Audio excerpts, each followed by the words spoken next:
and see me. Not that you really care about that, but It should be on your end. Should be looking for the video icon to start your video. video icon. Bottom left is usually. Oh, I see. Hey, that's pretty cool. Ah, That's incredible.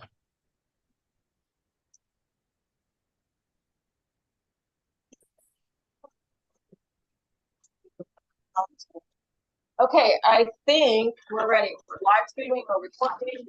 Everybody has their microphone on. There's a microphone on the podium. I think we're ready. 7 o'clock. Okay, 7 o'clock. Nina and I are going to be bouncing back and forth because of the circumstances this evening, so I hope that everybody bears with us. I'm going to officially call the meeting to order for December 11th, 2023. I have no idea who's there. So Nina, you're going to have to make a record of who's attendance and who is not, okay? Yep, not a problem. And Nina, would you take from the pledge all the way down to, and I'll pick it up again at the mayor's announcements. Okay, sounds good. Rise to a pledge. Pledge allegiance. And to the republic that stands one nation under God, indivisible, with liberty and justice for all.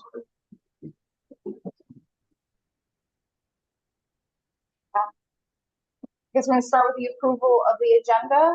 Does anyone have a motion to approve the agenda? I move to approve the agenda as submitted. Any second? I Discussion? I could second it. Okay. Second, and then one point of discussion suggests that we switch 6I3 to come just before 6I2. It would make, at least in my mind, more sense to discuss the parking committee charter before we talk about the 2024 parking policy. I second that. Okay, second, Storm. All right. All those in favor? Aye. We're approving the motion, correct? The amendment? Correct. Right? Yeah, we're approving the amendment. Thank you. I'll approve the amendment. Greg? Are you approving the amendment? Yes. All Weird right. being Buck Rogers, isn't it? And then I guess we're moving back to the approval of the agenda with the amendment in place. We already have a second from Zach. All those in favor? Aye. All right. Approved 7. All right. Moving on, we have public comment. We have one person who'd like to speak today, Patrick Tierney, on agenda item I. So Excuse me, could you go? Sure. forward? Thank you. I am one of the 2 members of the parking committee currently, and you have before you the parking policy and the parking charter. They're draft, there are recommendations, so of course, up to the council if you want to make changes, do them, please implement any changes that you may have. We're not getting his audio. Can he do the microphone closer to him? I'm sorry, Patrick. Is it on? Doesn't have a green Hang on, let me finish. Stand by.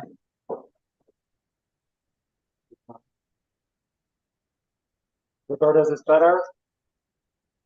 Tell you what.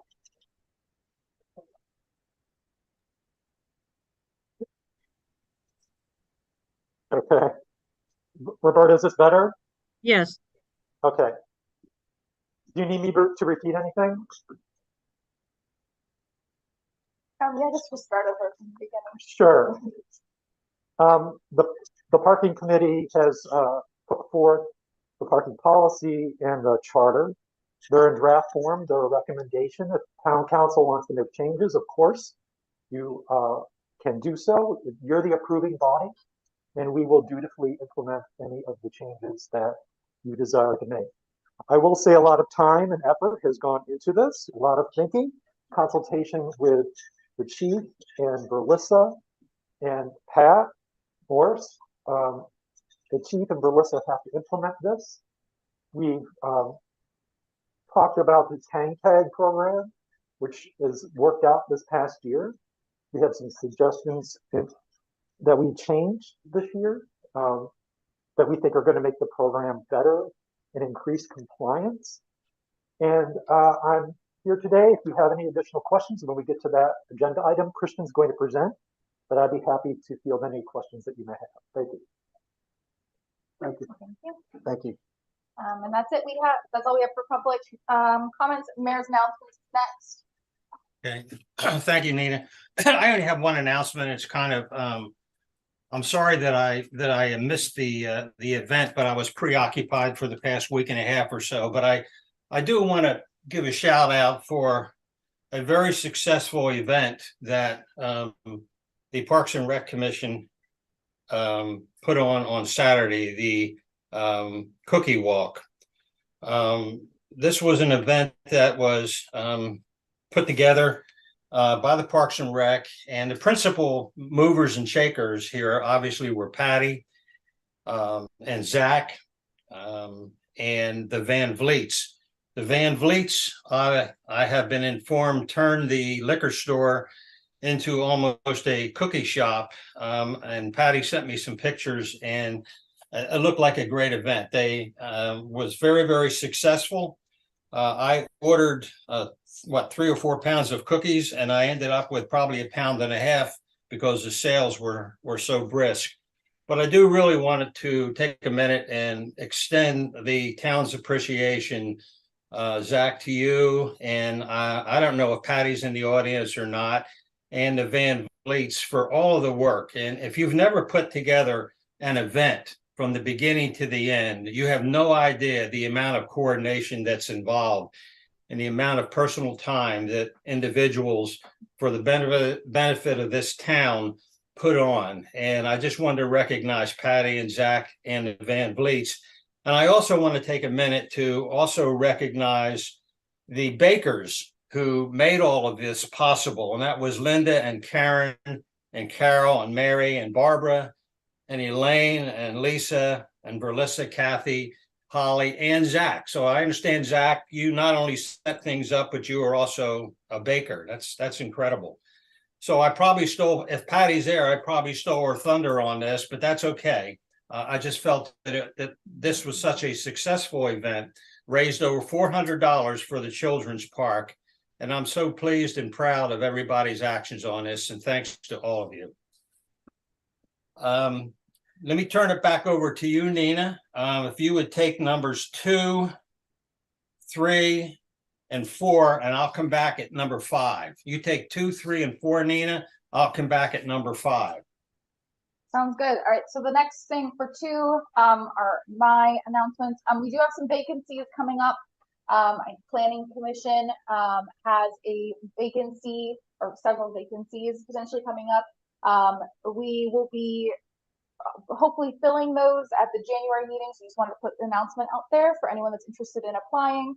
That now is the time to be putting out any applications for interest in those positions. We potentially might have some other positions open, but we'll be announcing those over the next few days. Also for holiday hours of operation, my understanding the office will be closed with the Christmas. I'm not sure what the exact holiday days are. Christmas Day. Just Christmas Day, not Christmas Eve as well. It's on a Sunday, It's on so unless the governor calls for a half day or something on Friday, it Okay. should just be Monday. Okay. Same for New Year's weekend. So we'll have relatively normal hours of operation aside from the holidays that are coming up. All right. Next, for community announcements, we have an update from the Hilltop Hotel.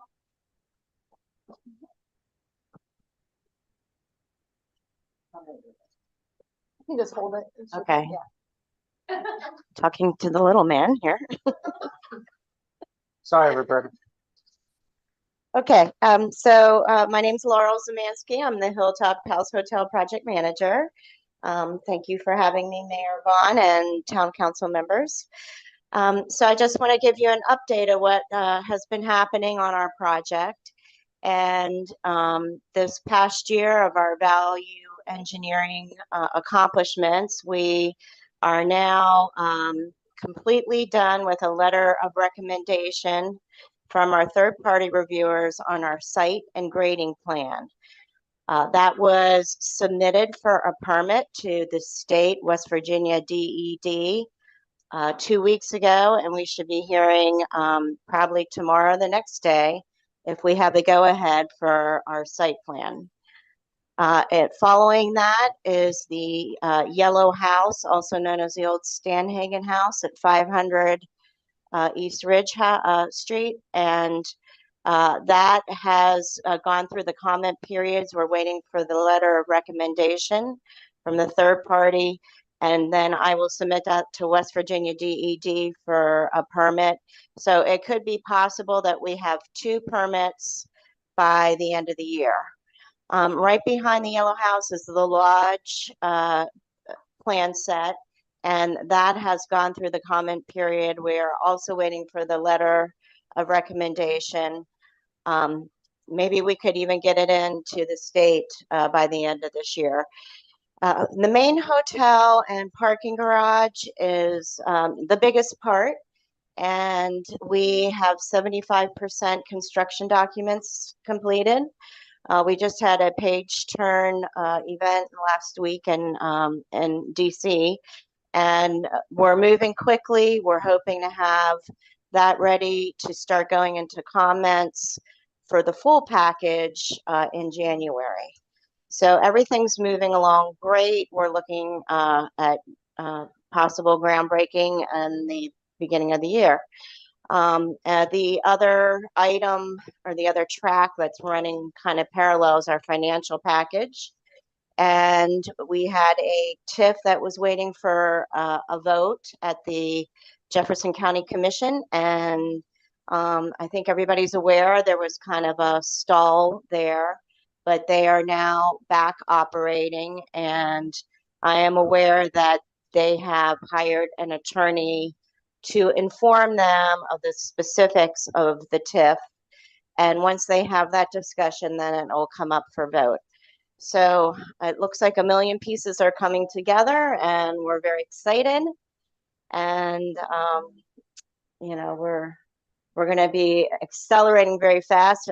We already have brought some safety equipment to start mobilization to the site. So you're going to start seeing some action of things coming in once we have that permit, that grading permit.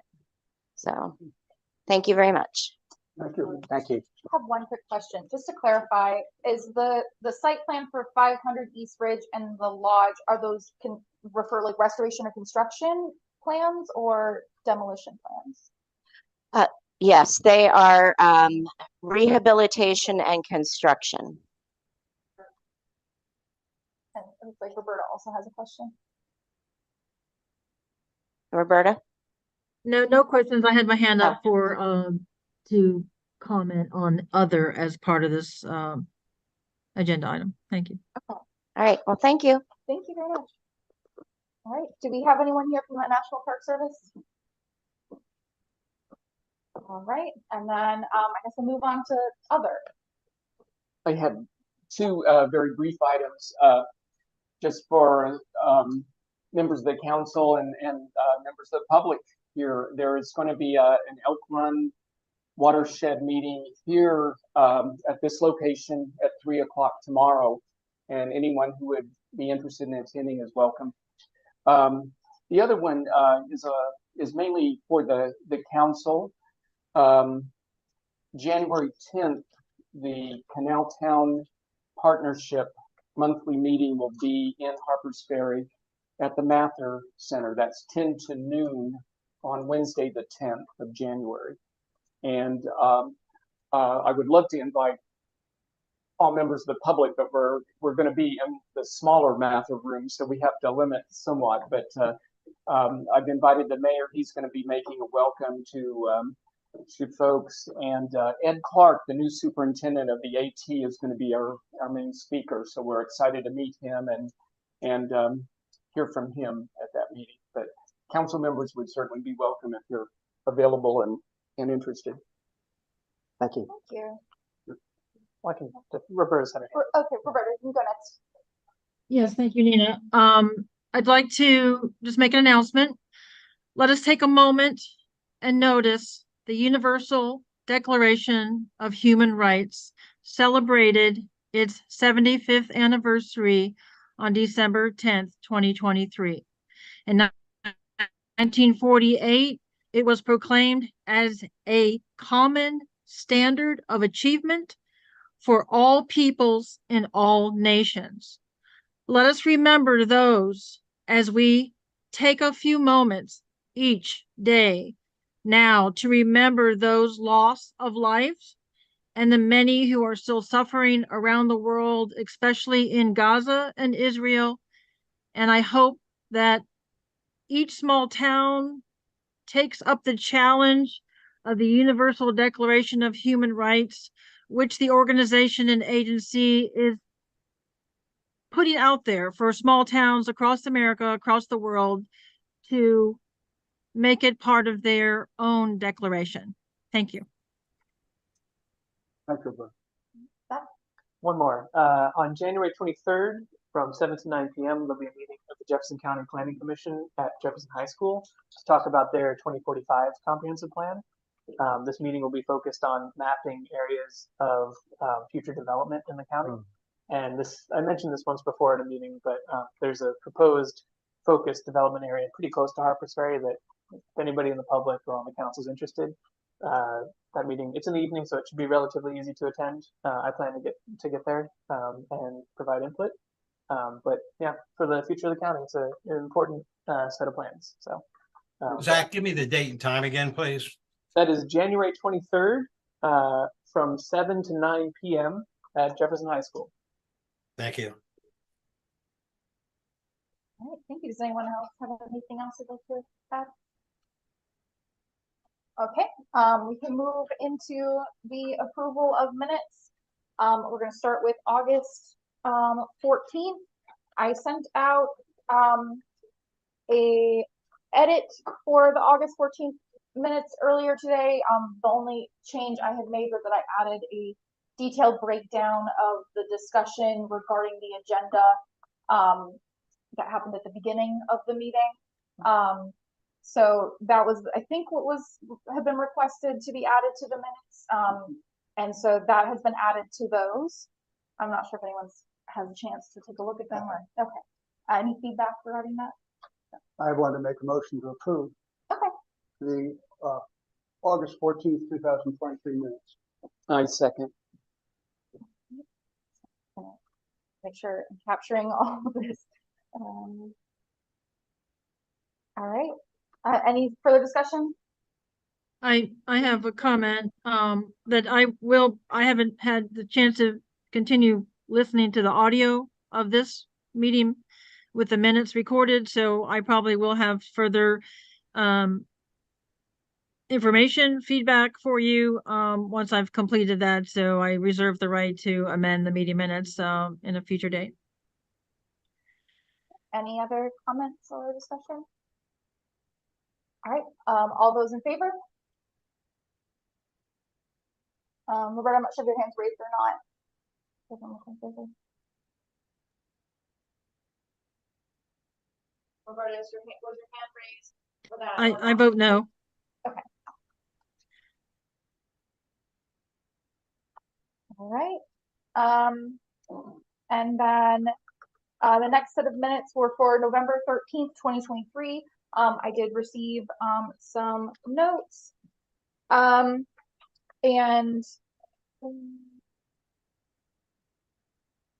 I believe, I did not notate which notes were for which one. There was a few points that have been made to me via email. I've made those adjustments. I'm not sure if anyone else had any other feedback regarding those minutes. Were they all points of fact?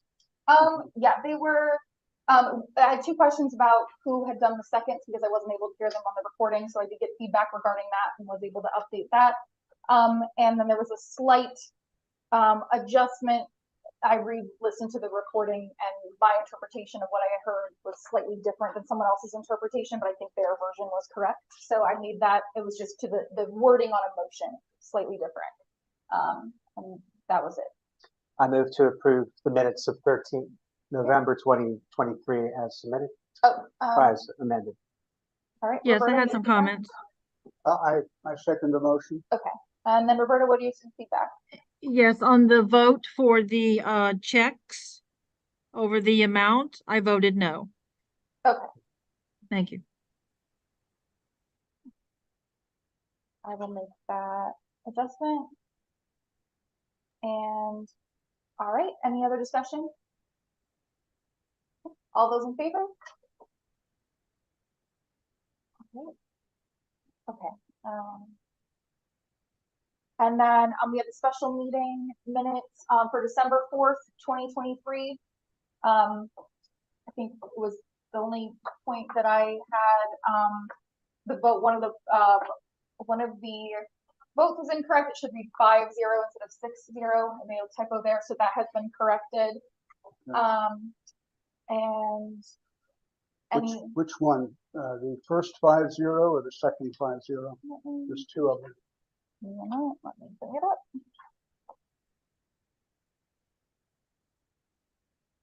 Or both of them. I think it would have been both. Oh, it's because the first. It's yeah. There were only 5 were people only there. 5 people, so the first one says 6-0. It should say 5-0.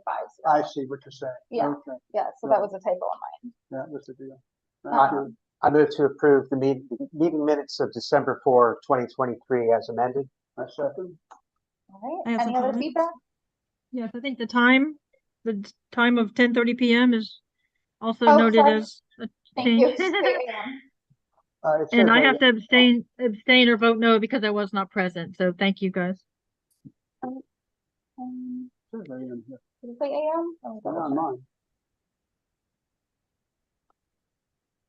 check. mine. It says a.m. on mine as well. On the second line where you called the order.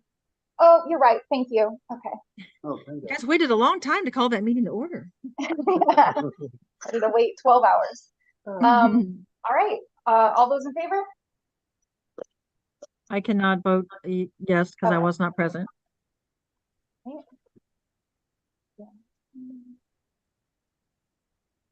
All right. And then that is all we have for meeting minutes. We're moving on to treasurer's reports and approvals. Okay, I'm gonna try the podium again. Are we okay with the speaker with the microphone where it is? Is that good?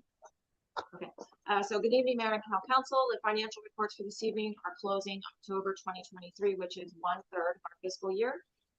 General fund budget numbers are representing revision 1 for fiscal 24. Carry forward amount is $1,359,000. That makes our targeted income $1,076,000. And so the income of $503,000 at the end of October represents about 47% for the year. Operating expenses are 35%. For waterworks, the overall revenue received through October is 33%, and water receipts are specifically at 36.8%. Operating income 33%. For plant chemicals, we've been watching that closely. Steve has an order in place that should carry us through the next 6.5 months on all chemicals, except for the additional Del package required for German River water processing. So once that comes in and we get a handle on that, that'll give us a good benchmark for how much room we have for the rest of the year if we require revision. Any questions? Just looking on the income side, so currently we're at 56% on B&O, 54% on sales tax. Is it fair to say it does not appear we've been hindered by the Route 340, or is that factored in? This would have those numbers that are in there would close out at the end of September. And so there was still about 2 months left in the road closure. So we would, to be completely accurate, want to take a look at it in January again to make a proper statement about that. But I think most of us feel like the trend that I can tell you with the parking trend, it was really pretty much dead on from last year. Didn't see too much movement there. So I think that's also a strong indicator that we didn't see too much trouble in that respect. Thank you. I move to approve the financial reports as presented. Second. All those in favor, or any discussion? All those in favor? 7 good.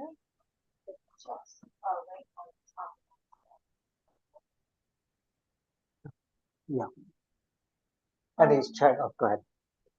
They say these, they appear to relate to the drawing of Potomac River water primarily and engineering.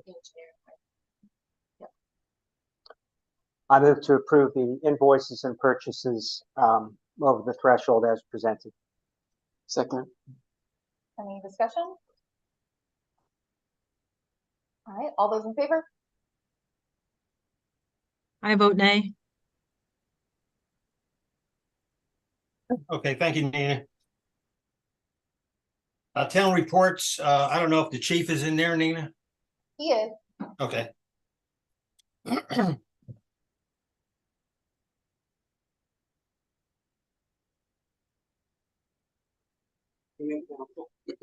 evening. Hello. Give you your report for November 2023. We had no accidents, we had no call outs, we had 1 assist, 97 citations, and 216 calls for service.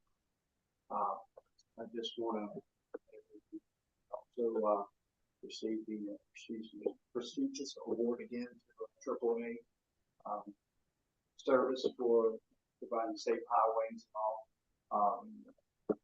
I've received that award for the past since 2011, except for 19 and 20. Or 20 and 20. Yeah, the 2 years in COVID. So we received the 20 and 21. We didn't. They didn't give up awards every year. We received the platinum since 2011, the current day, for the service that we provide for the community and safe highways. Any questions or concerns for the police department? Oh, just want to thank you for your diligence, in particular about the directed patrols. So I noticed there's a spike of them in the past year. I think around this time year we're seeing 5 and 6. Now we're up into the 50s and 70s. I know I've once or twice over the past couple of years have certainly asked you to do things, and I appreciate when you do. Please let me know if I get to the point where I'm abusing my power. Concerns? Thank you very much. Thank you. Thank you, Chief. You have your ordinance compliance report. Let me know if there's any issues you want me to bring up with Kevin. Budget and finance. Storm, I guess you're going to talk about the Cobra light. Yeah, so the other budget and finance items were covered in the special meeting that we had. So this is an update on the Cobra headlight fixture on Fillmore Street. So a work ticket order has been opened with Potomac Edison, and I'm now in touch with the engineers in charge of the project to get an estimate for replacing the Cobra light fixture with one of the town's radio wave fixtures. Question? Go ahead, George. When would you expecting that back? Good estimate. I would not give you an estimate because it would be irresponsible. I'm working with them now to produce an estimate. No, not the amount. So when would you expect the estimate back? I've not been given an estimate at this time. An estimate of time? Yeah. Okay. Any other questions? Any other questions for Storm? Roberta? Yes, Storm, we had a time certain on that exercise, that motion to have something done in 60 days. Do we need to freshen that motion that we gave for the 60-day time frame? Do we need to extend the time frame on that motion? If you feel the need. George, do you feel you need to extend the time frame on that motion of 60 days? Thank you, Roberta. That was the point of my question here, is to find out, because it was a time certain item, if you asked them anything about timing. Did you place it? I don't want to crawl into the process, but did you make an inquiry about the timing on it, or what? I continue to pursue this with diligence, and I continue to follow up. Okay. I just wanted to know what their response was. I understand diligently following. They have been responsive, but have Okay. not yet been able to produce what we are looking for. And it'd be irresponsible of me to give you a time frame when I do not have one. Okay. Well, Okay, I would like to make a motion to extend the previous motion that gave this project 60 days to completion. I would like to suggest that we give Potomac Edison, Storm, and the Budget and Finance Committee an additional 60 days to complete the project and hopefully have the Cobra light removed and replaced with the standard radial light fixture. Is there a second on that motion? I could second that. It sounds reasonable. Discussion on the motion. All those in favor of that motion, raise your hand.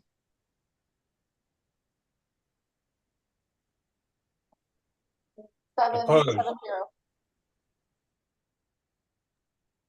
Thank you, Storm, for being diligent in getting that done. Thank you. Thank you, Roberta. Okay, anything else, Storm, from BNF? No, that's all we have today. Okay, thanks. Is Steve there for the Yes, I am. PWA?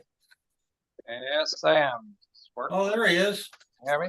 Put it on your sweater. Okay. Is that good? Yep.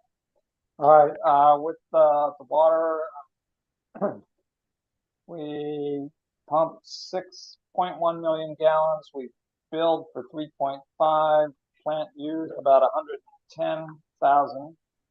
That works out to unaccounted percentage of 41%. It's in range with, pretty much what we reported last month. I think this time last year, I think we were closer to 50, low 50%. So headed in the right direction, but still, ways to go. We ran 21 days, I think, on the Potomac. We have been able to, though, switch over to the Elks Run for the past actually 18 days, counting. The rain yesterday is helping us extend that some. We had an issue with with our pump down the Potomac wet well. Good news and all that is that we now do have the 2 old pumps available to us. We've made some, we've had an electrician in, we were able to make some repairs there. That said, though, we are looking at investigating. We'll probably come back with some kind of a cost estimate to do a little bit of a refurb on that Potomac wet well that was totally left out of the plans for the new plant, largely because it just hadn't been used at all, or very little in the past. But it's been severely neglected.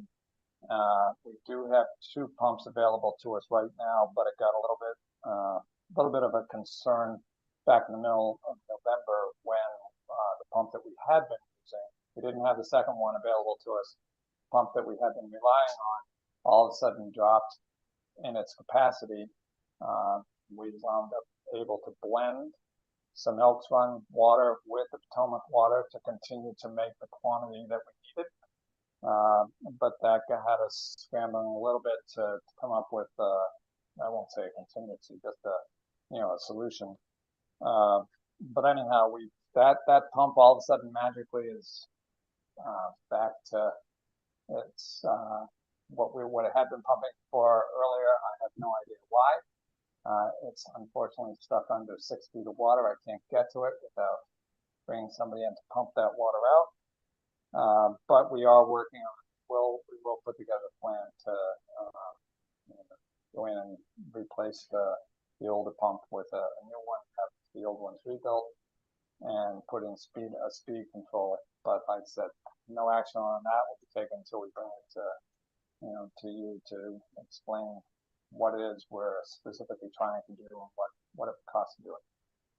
All right, there's a follow-up from last month with the West Virginia Rivers Coalition with their Clean Water campaign. That was the award that was presented at last month's council meeting. There's a interview that I sat for, and it's mostly comments and quotes following the award. That will be published, I think, on the website sometime in the near future. That's about it. Any questions? Steve, I don't have a question. I just have a comment. I went to, I don't know if anybody else has noticed, but I've noticed an incredible difference in the taste of the water now that we're not pulling out of the Potomac and now that we're pulling out of the stream. So hopefully that is causing us not to use so much chemical. Have you cut back on that or managed to? Yes, yeah, we've been able to cut back very dramatically on the coagulant, the Delpac, as well as put in sodium permanganate, and that's to quote help with taste, and also some of the organics. And we've been able to cut that way back. Typically with the Elks Run, we only need the permanganate when algae, that's to knock out the algae in the summer. We had to up that with the Potomac. So it was a double whammy with the late summer algae growth and also some of the other things in the Potomac. But now that we're into fall and the leaves have cleared out and all the rest, we're not using much, if any, of the permanganate, so that helps. But yeah, I think the taste, we've been, like I said, we've been 18 days now, I think by my count, on the Elks Run. The guys were able to, typically we run about 350 gallons per minute for 10 hours, roughly 10 hours a day of production.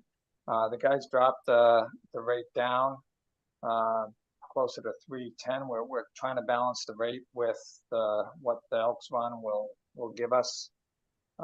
So we're playing that game a little bit, adding a few more hours with our Tom Hall, our contract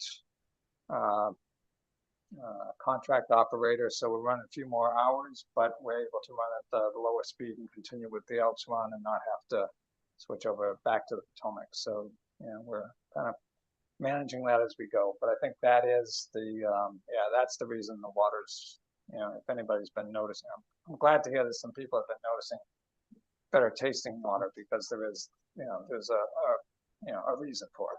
It's fantastic. Next, can you do Great Knee High? Okay. Any other questions for Steve? Steve, is Mike Rock there? No, he's not. Okay. All right. Thank you, Steve. Okay. Parks and Rec, I don't know if Patty's there or not. Yep, she is, but I'm going to handle this one if it's all right. Yeah, okay, so this is discussion action on granting Parks and Rec access to town social media. Since Parks and Rec is a little bit unique among commissions in that we host events for the town, we have a distinct need to publicize those events. And in terms of efficiency and being able to generate dynamic posts that interact with the audience, we were hoping to gain access to the town social media accounts so that we could post these directly. I don't think the town currently has a set social media policy, so this came up to the town council for discussion.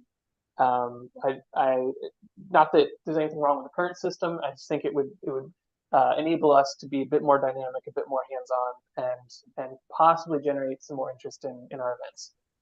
We were able to raise over $400 for the cookie walk, and we did hear from several participants, people who came in to buy cookies, that they saw the post online. So we get the feeling that online, essentially advertisement, is a good way to promote these events. So I would move to grant Parks and Recreation Committee access to post on the town social media platform.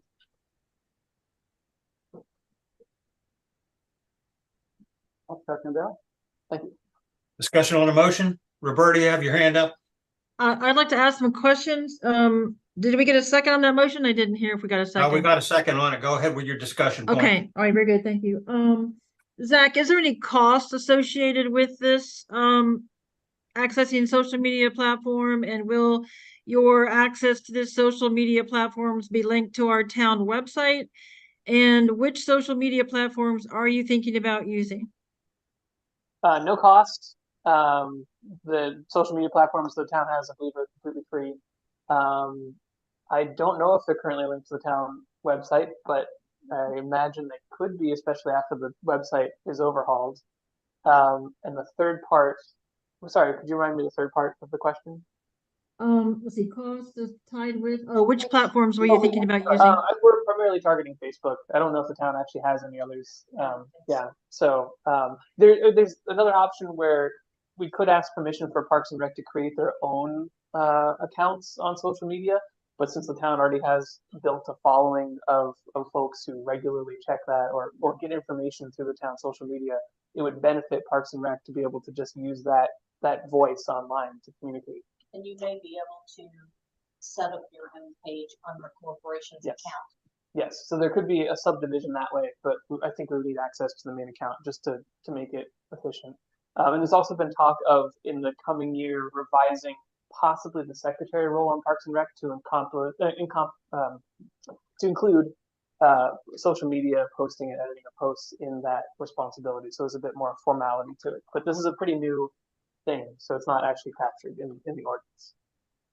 Thank you, Zach. Go ahead, Storm. Yeah, so I definitely see the value and benefit of having Parks and Rec be able to post. I'm a little hesitant. I've dealt with these type of policy issues a lot. And when having a blanket permission to basically have the voice of the town, that's pretty serious. And I don't know if we currently have a social media policy, if there's basically, if you want to say a managing editor, someone who would be clearing things to go out on what is the town's voice before it goes out. If there's not, I feel like that's something we need to develop before we could give anyone in any capacity blanket permission to post. If that policy exists, I would feel it would need to nest under that, and that post would be presented, and then out there we go. Yeah. Yeah. Good point, Storm. Chris, and then Roberta. I had the same thoughts that I think it might be wise for us to develop a policy if there is none, and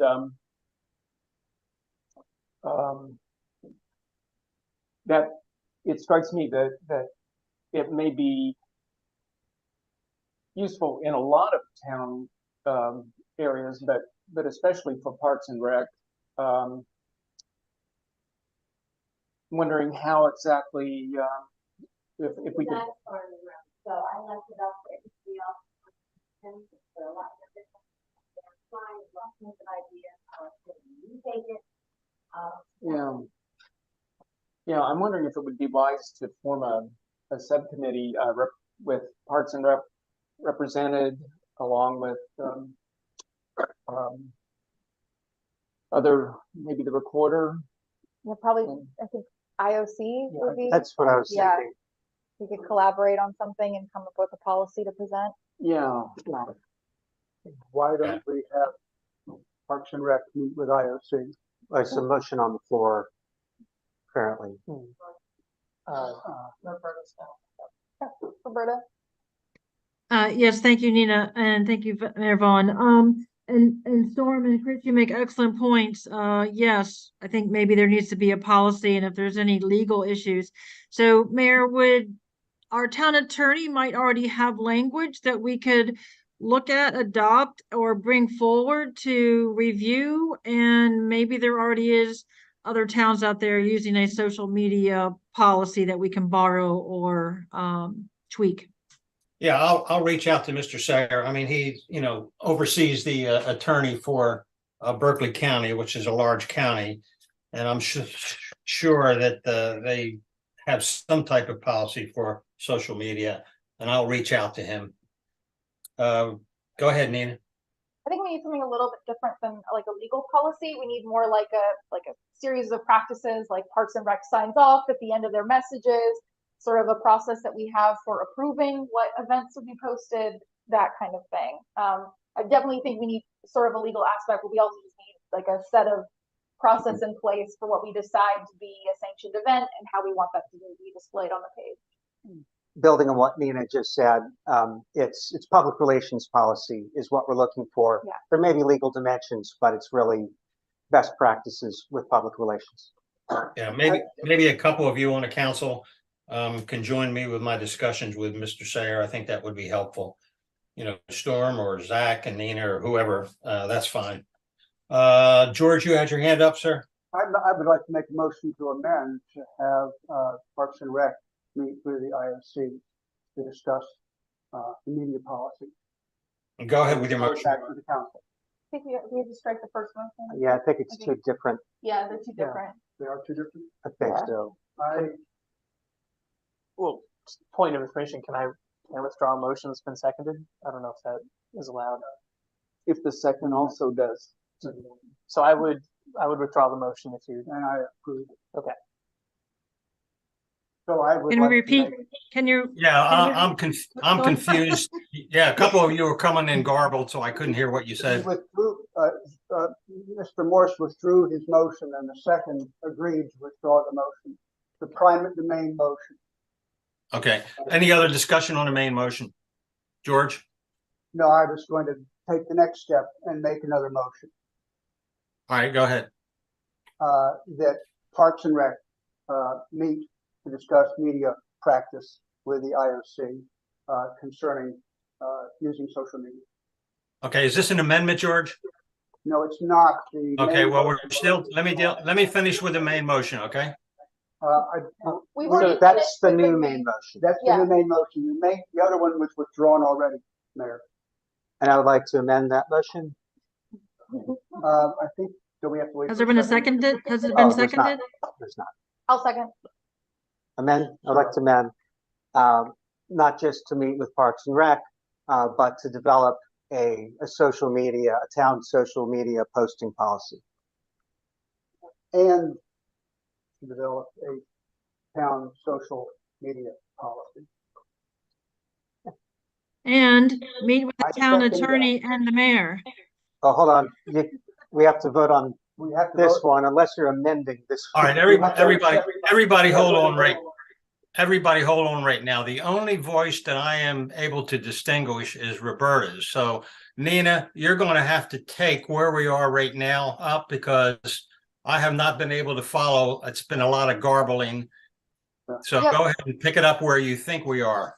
Not a problem. So we had one motion, I'll just clarify. We had one motion that was made by Zach. That motion has been now withdrawn. So now we are moving forward with another motion that was made by George. There was an amendment that was just proposed by Storm, and we are now voting on that amendment. To then, I just gave him a second, and and we now just we've got a got second from discussion, George, and now we have a discussion on that. the amendment. And just to clarify, the motion is, I do not have your version. What was your initial version, George? Move that excuse me, that the Parks and Rec, committee meet with the IOC to discuss,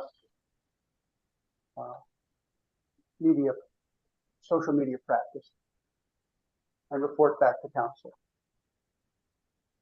And the amendment that was suggested by Storm was to develop a town social media policy. And And that's been seconded now by George. So now is there any discussion on that? Yes, have some Roberta. discussion. Okay. Go ahead, Roberta.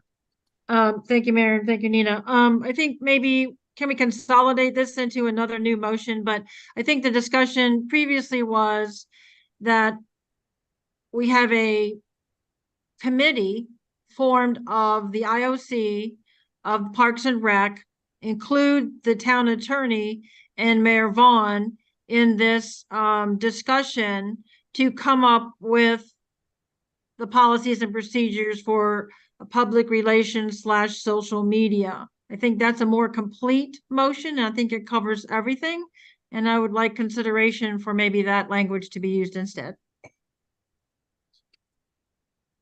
Nita? Any discussion regarding that? Is there a second?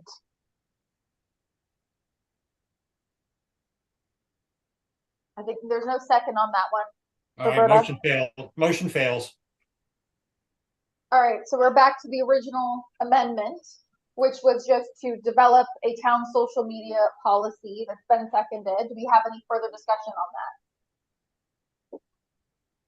All right, all those in favor?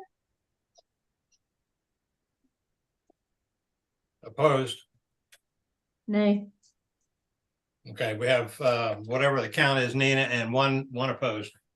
Okay, and so now the new motion is motion to move to have Parks and Rec Committee meet with the IOC to discuss social media policy and develop a town social media policy and report back to town council.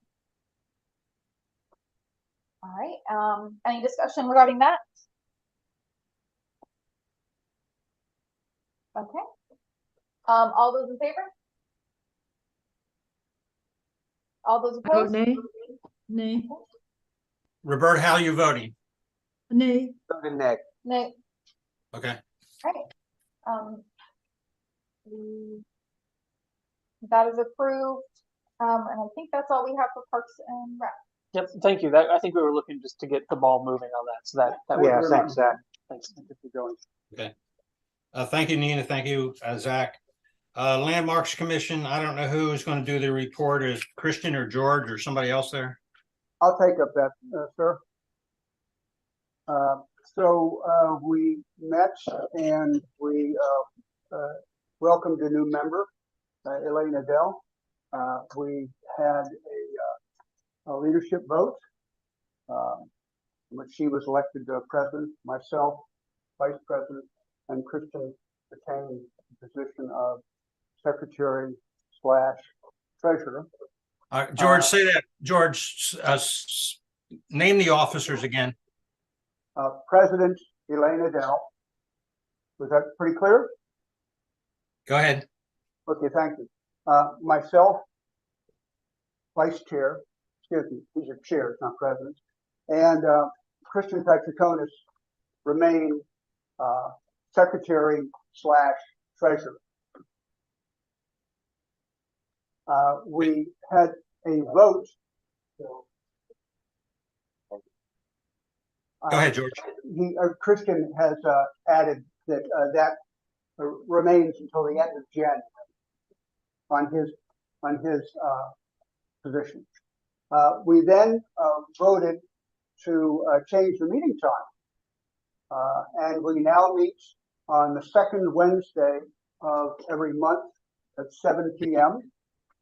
Let all interested parties take note, and that would mean that we're going to meet 2 days from now in this room. And we did some general discussion about things to look at on Appendix A discussion that we're continuing when we meet again. And that's what we're looking forward to. And then I'd like to move on to the second item on, that's the end of my report. I'd like to move on to the second item of the Landmarks Commission. Any questions for the Landmarks report? Go ahead, Chris. Just a comment that second Wednesday with that wording might occasionally put your meeting prior to the town council meeting. And you might consider doing something like planning has, saying that it's the first Wednesday following the second Monday. Chris, that's a very good thought. And I didn't think that could happen, but you've been here longer than I have, and so I'm making a note at Wednesday after PCM. Okay, thank you. Appreciate that. So the third Wednesday of the month is currently at 7 o'clock is currently when the water commission. So on those days of on those months when the month starts on Tuesday or Wednesday, that will be a conflict. Let me take a look and see what the impact is, but thank you. I'll take a look and see what's in. Doesn't mean also that water commission might not change, but just Sure. Thank you. So I'd like to move on to the second item, which is discussion and action on the appointment to fill a vacancy on the Historic Landmarks Commission. And we have a vacancy left by the term of Mr. Guy Hammer. Ms. Adele filled the vacancy left by Tommy Van Vliet.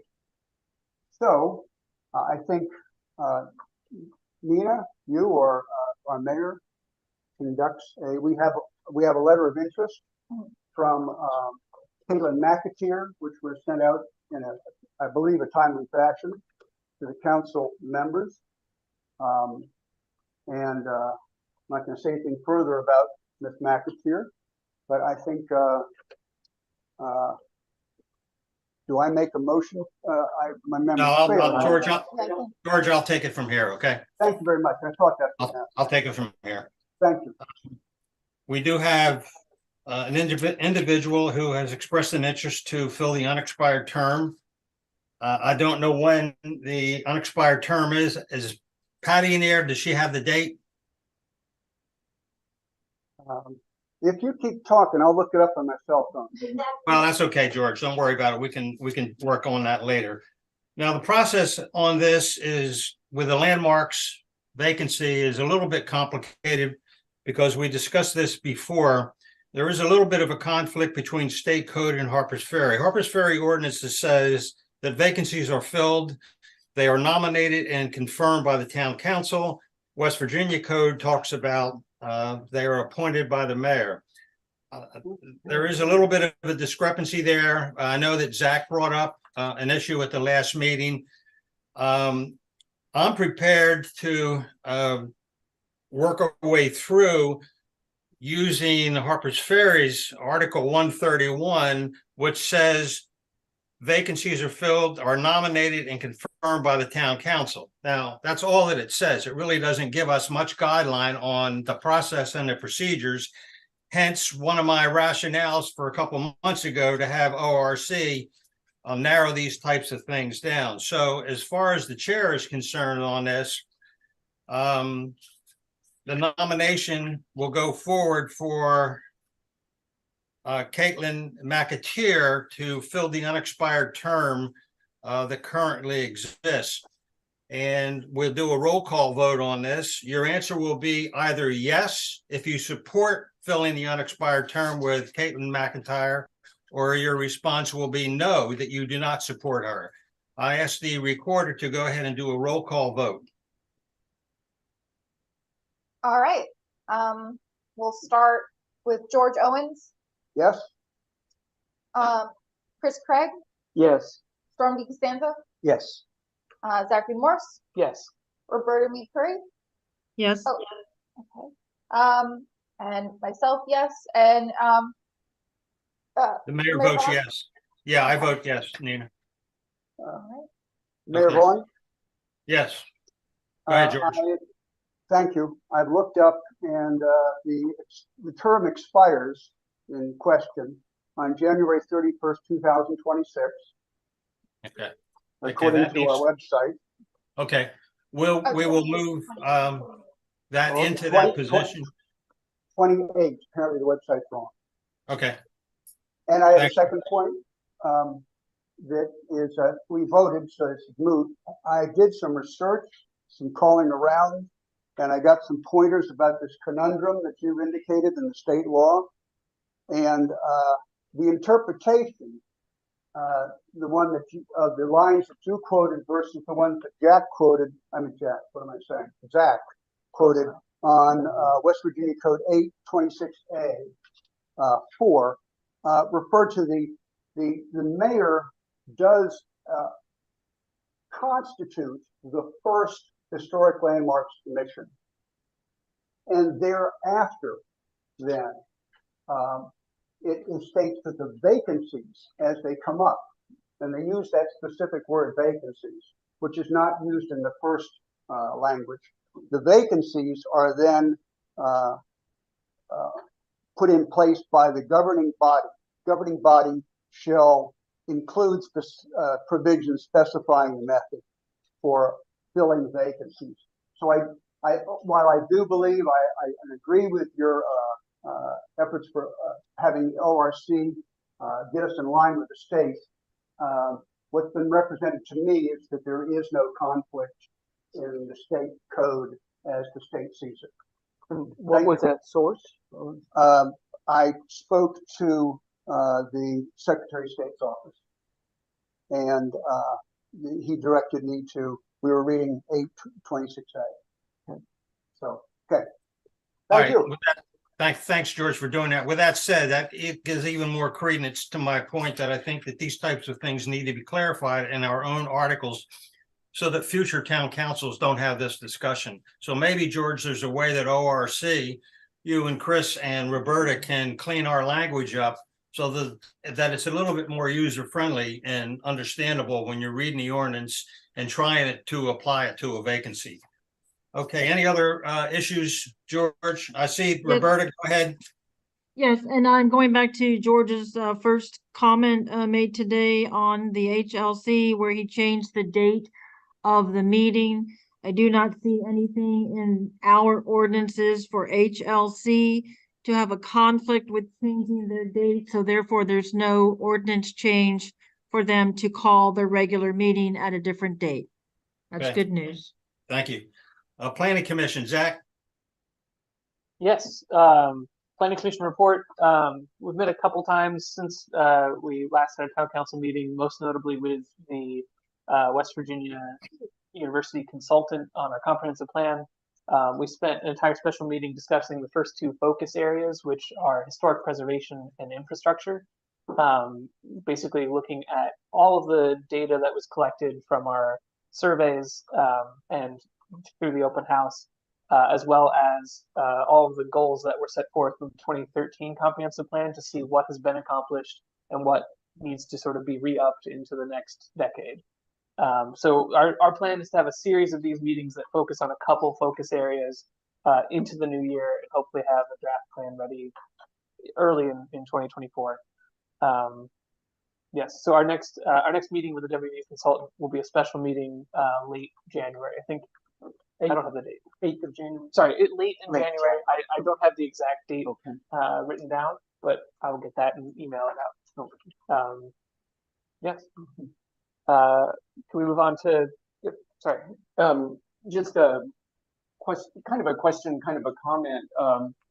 I received, as I think you did, Zach, a report from Lynn Pechakonis about housing use in Harpers Ferry, which I thought was kind of extremely well done. If I can compliment Lynn on that. And it just seems like it would be a very useful document to get out to all of the Planning Commission and to our WVU consultant.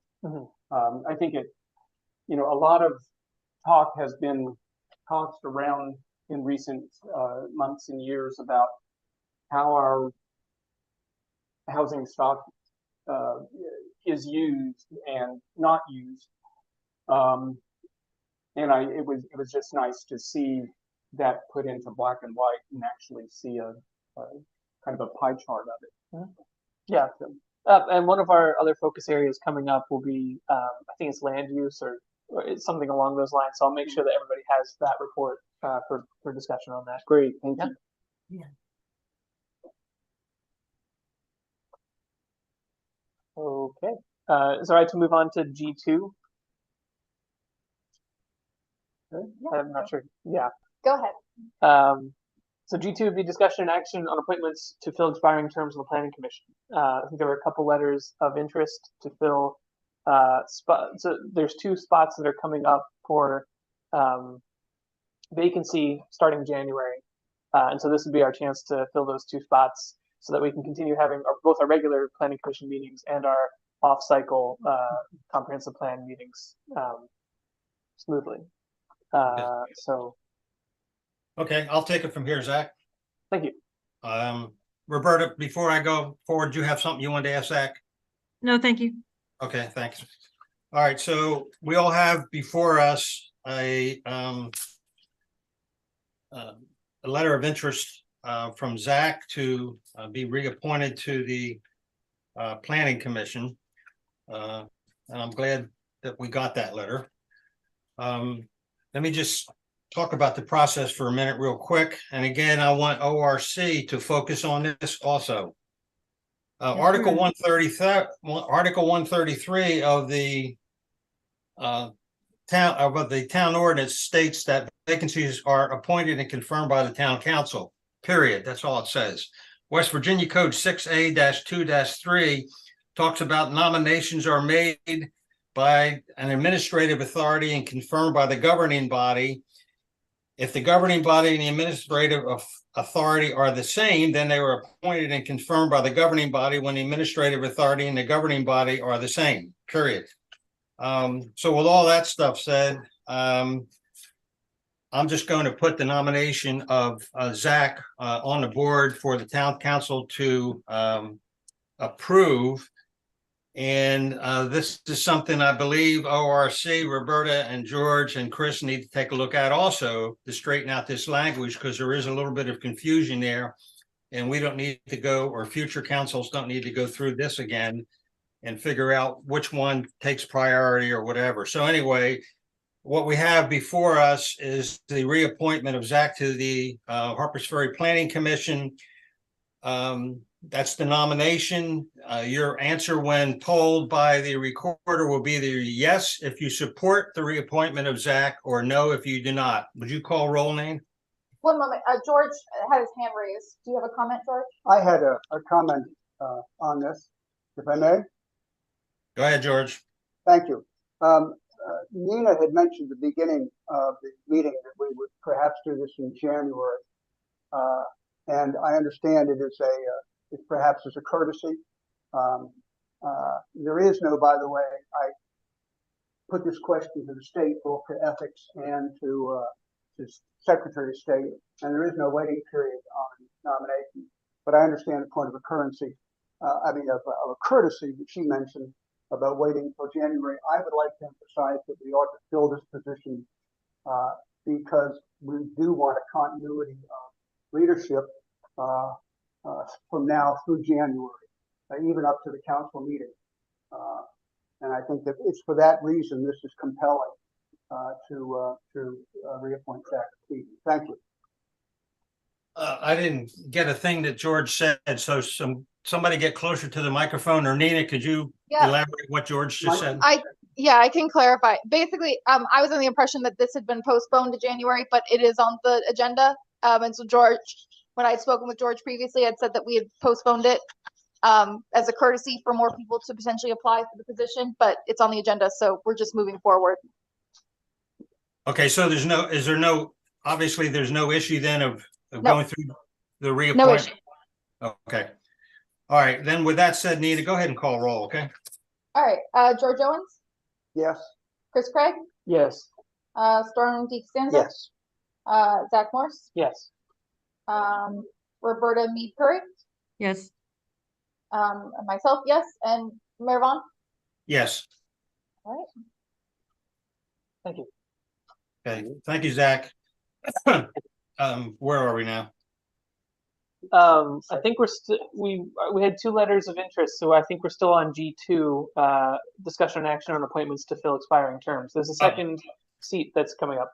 Okay, the other issue with the other one, and that's for Mr. Joe Keaty, is that correct?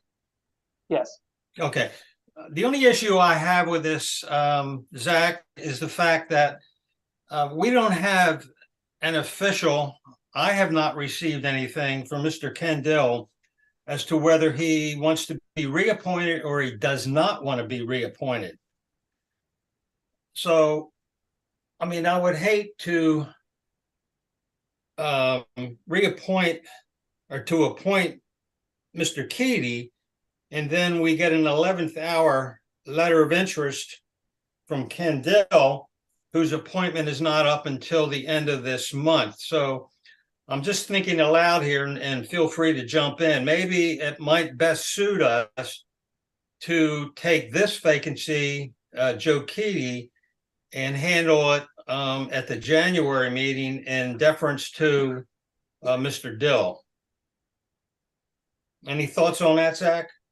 I can say that at the last Planning Commission meeting, I did specifically mention that both the seats that I sit in and Ken's were coming up. So Ken was aware. He said he was not decided at that time if he was going to resubmit. So when I saw the packet, I took the absence of his letter of interest as confirmation that he had decided not to re-up, but I have not directly asked him. So I understand the concern. Yeah, I would say, Storm? given, oh, go ahead, George. I think you had your hand up before. Thank you very much, Storm. I did take occasion after seeing that to ask him, and he directly stated to me that he is not interested in what's the term? Reapplying for the planning commission. And my apologies for not bringing this up to official notice. Yeah, but we're in a conundrum because we don't have anything official. Anina, what's your position on this? I mean, I think I agree with you that there is cause. He hasn't submitted anything in writing saying he has no intention of not renewing his appointment to planning commission. And there would be some concern if we do appoint someone to his position and then he does decide that he wants to remain. So without an official letter or something, or him here in person saying that he does not wish to maintain this position, it might be a little premature for us to proceed with filling his seat. I would suggest, in absence of a letter, that if a letter of interest on his part is not received by the end of the year, then we can safely be said, because his term will have been expired. Yeah. Yeah, if it's not Do we need to Absolutely. make that a motion on the floor? I Yeah, we think need it's to make just, that a motion on the floor, Storm. oh, I don't think we need to. There's no motion on the floor, so No. No, we're just having discussion. I just think it makes, it's a matter of fairness with me, with Mr. Dill. Zach, is there going to be any harm in waiting for a couple more weeks before, we fill this 7th position? I don't. Well, I don't know if planning's planning to meet before the end of the year with the holidays. I think our next meeting would be in January, but it may fall before the town council meeting. So I wish I had the schedule in front of me. I apologize, I don't. The benefit would be that we would have a full slate, a full seating in January. But if we decide to meet in December, Ken would still be a member. So as long as it's on our next meeting agenda, I think that'd be all right. And if if it becomes a pressing issue, we could always attempt to hold a special town council meeting to address this earlier in January than we otherwise would have. Okay, I'll be glad to do that, Zach. I just think to me, it's just an issue of fairness. So let's hold off until January with Mr. Joe Petey. Okay. Anything else, Zach, on the planning commission? So G3, if we can move on to that one, it's got go ahead. put under planning. I submitted this agenda request item for discussion of virtual meeting practices and platforms, mostly to thank Nina and Debbie for helping us facilitate a Teams-based meeting with the WVU consultant. Using this new microphone setup, it worked very, very well for us. So I thank you both and hope that we can continue to use that in the future. Yeah, I think that is something that we sorted. Yeah. If we're gonna officially do it, but it sounds like we're getting some headway with technology. Yeah, so that's why I had it as discussion, because I would strongly suggest that we do lean that direction. Teams was a easy to use platform, and everyone was able to hear each other. And the folks in the room who had previously just expressed some issues with hearing the audio from the sources, this setup worked really, really well. So thank you. Zach, I didn't hear Debbie's comment. I didn't hear. I didn't hear what Debbie said. So could you summarize what Debbie said? What I said was that yes, the Teams platform is easy to use, and the technology that we now have is easy to use, and we're making advancements. But we need to have some official change in direction as to what platform you want to use and how you want to use it. So just need some guidance there from council on that. Okay. I think the benefit, one other benefit was that I was able to operate it from my own computer, so it didn't require anyone to stay late and host a meeting. And I was able to send out the meeting invitation myself. So it streamlines it a little bit. I think it saves some effort on other folks' part. So I appreciated it and would hope to keep using it. Thank you, Zach. Anything else from planning, Zach? That's it for planning. Okay, thanks. Roberta, ORC? Yes, good evening. Thank you, Mayor, and I hope you're feeling better soon. Thank you. You have report number 4 from the Ordinance Review Committee. We did meet last month and we covered a lot of ground.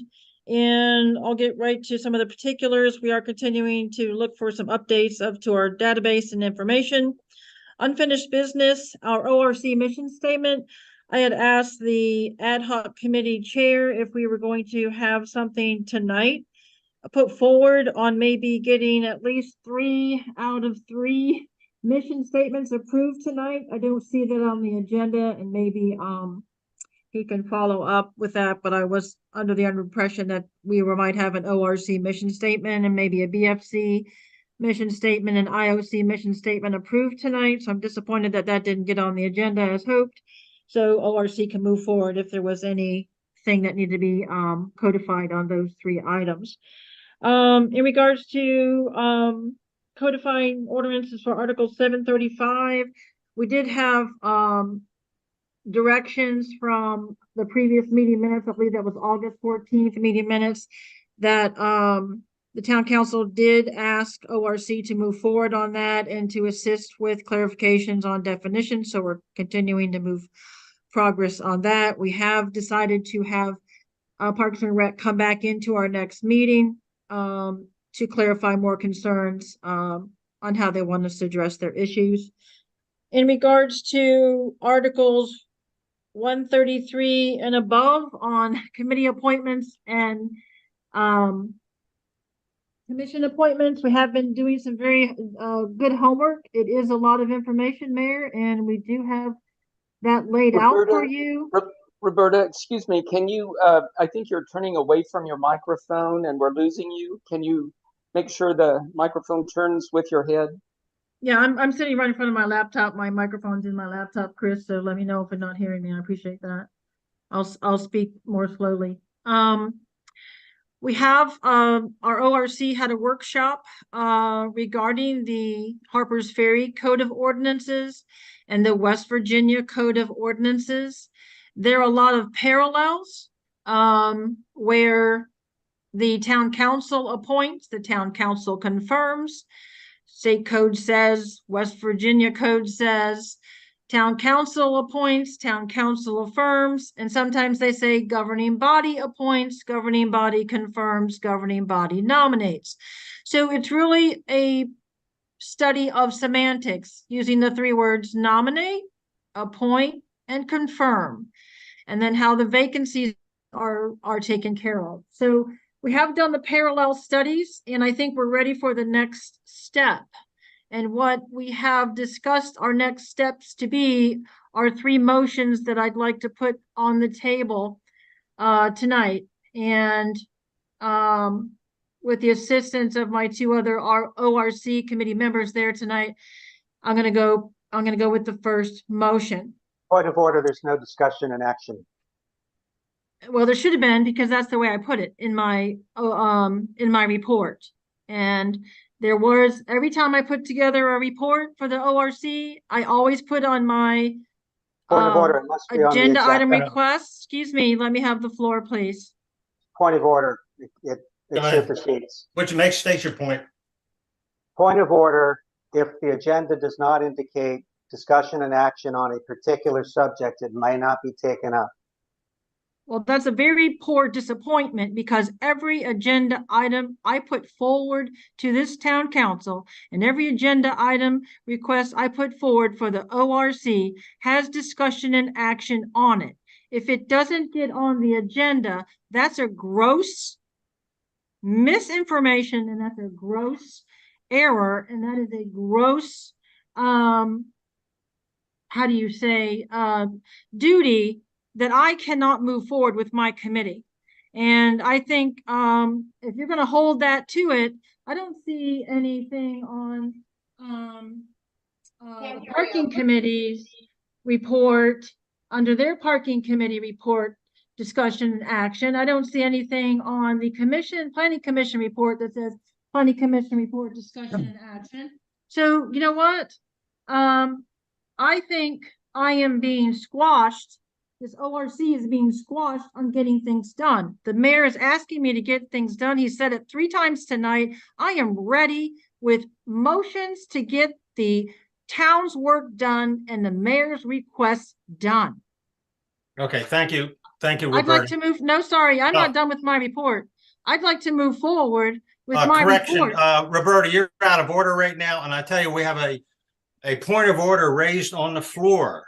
It is now up to the chair to rule on the point of order that was raised on the floor. Now, I appreciate everything that you've stated, but the chair is ruling on a point of order. The chair agrees with the point of order.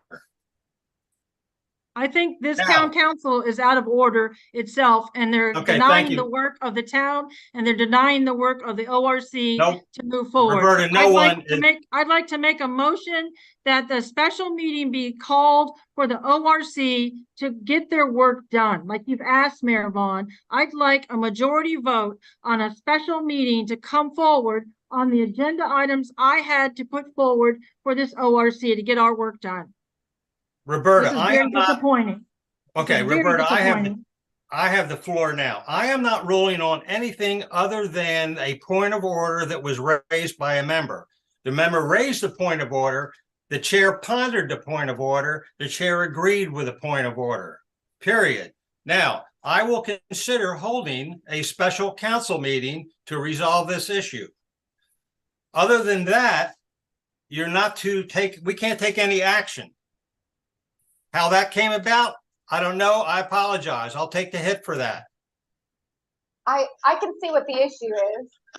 The issue is that typically when we're adding something to the agenda, we use the subject, the wording of item for the agenda to define how it's going to come up on the agenda.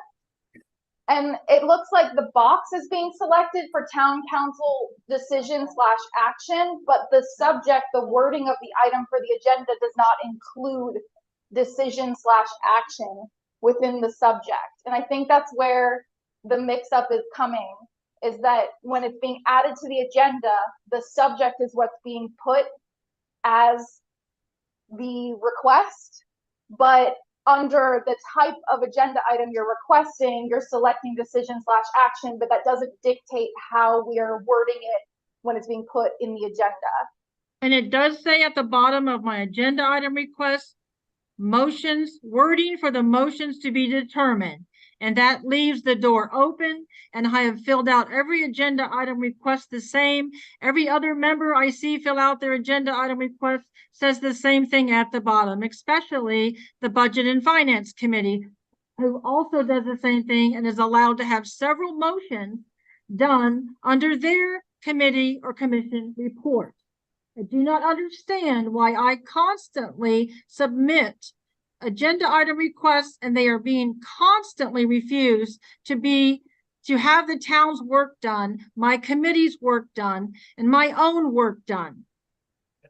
Okay, Now, I'd like to finish my report since I'm being cut off again to finish my report. And the ORC has also met with the, regarding the short-term rental definitions, and we have also inviting them back, the ORC, the OCO, and Parks and Rec, to come back and discuss further on that. The BZA, we met with them on the definition of non-permanent structure versus permanent structure. They were very pleased with our research, and we are moving forward with them to try to come up with a formal definition. In regards to new business, according to the last meeting, town council approved ORC to move forward on Article 130. And Mayor, once you're feeling better and once I'm back in town, I'd like to schedule a meeting regarding the particulars on that one, which you've asked to meet face-to-face with me. Our next meeting is January 22nd, 27th at 2 o'clock to 4 p.m. All are invited. Thank you. okay, Roberta, I'd be glad to meet with you anytime. Roberta, at the beginning of your, when you took the chair, yeah, when you started your report a few minutes ago, you mentioned report number 4. I do not have a copy of report number 4. Did you make a copy? Have you sent a copy to I everybody? have not sent a copy to anybody because I understand policy is going to be changing on how documents are issued to the town website and to others and no longer being posted. Maybe we're Okay, going to talk about that tonight. I'm just asking if everybody else got a copy of report number 4, and I was the only one that didn't get a copy. Okay, that's fine. Anything else, Roberta? I'd like to just, Roberta, on the issue of the standing committees, apologize that I did not submit that item. I got it crossed up with the special meeting and then Thanksgiving. I will put it on for next month's town council meeting or a special meeting if it comes up. Thank you. Chris?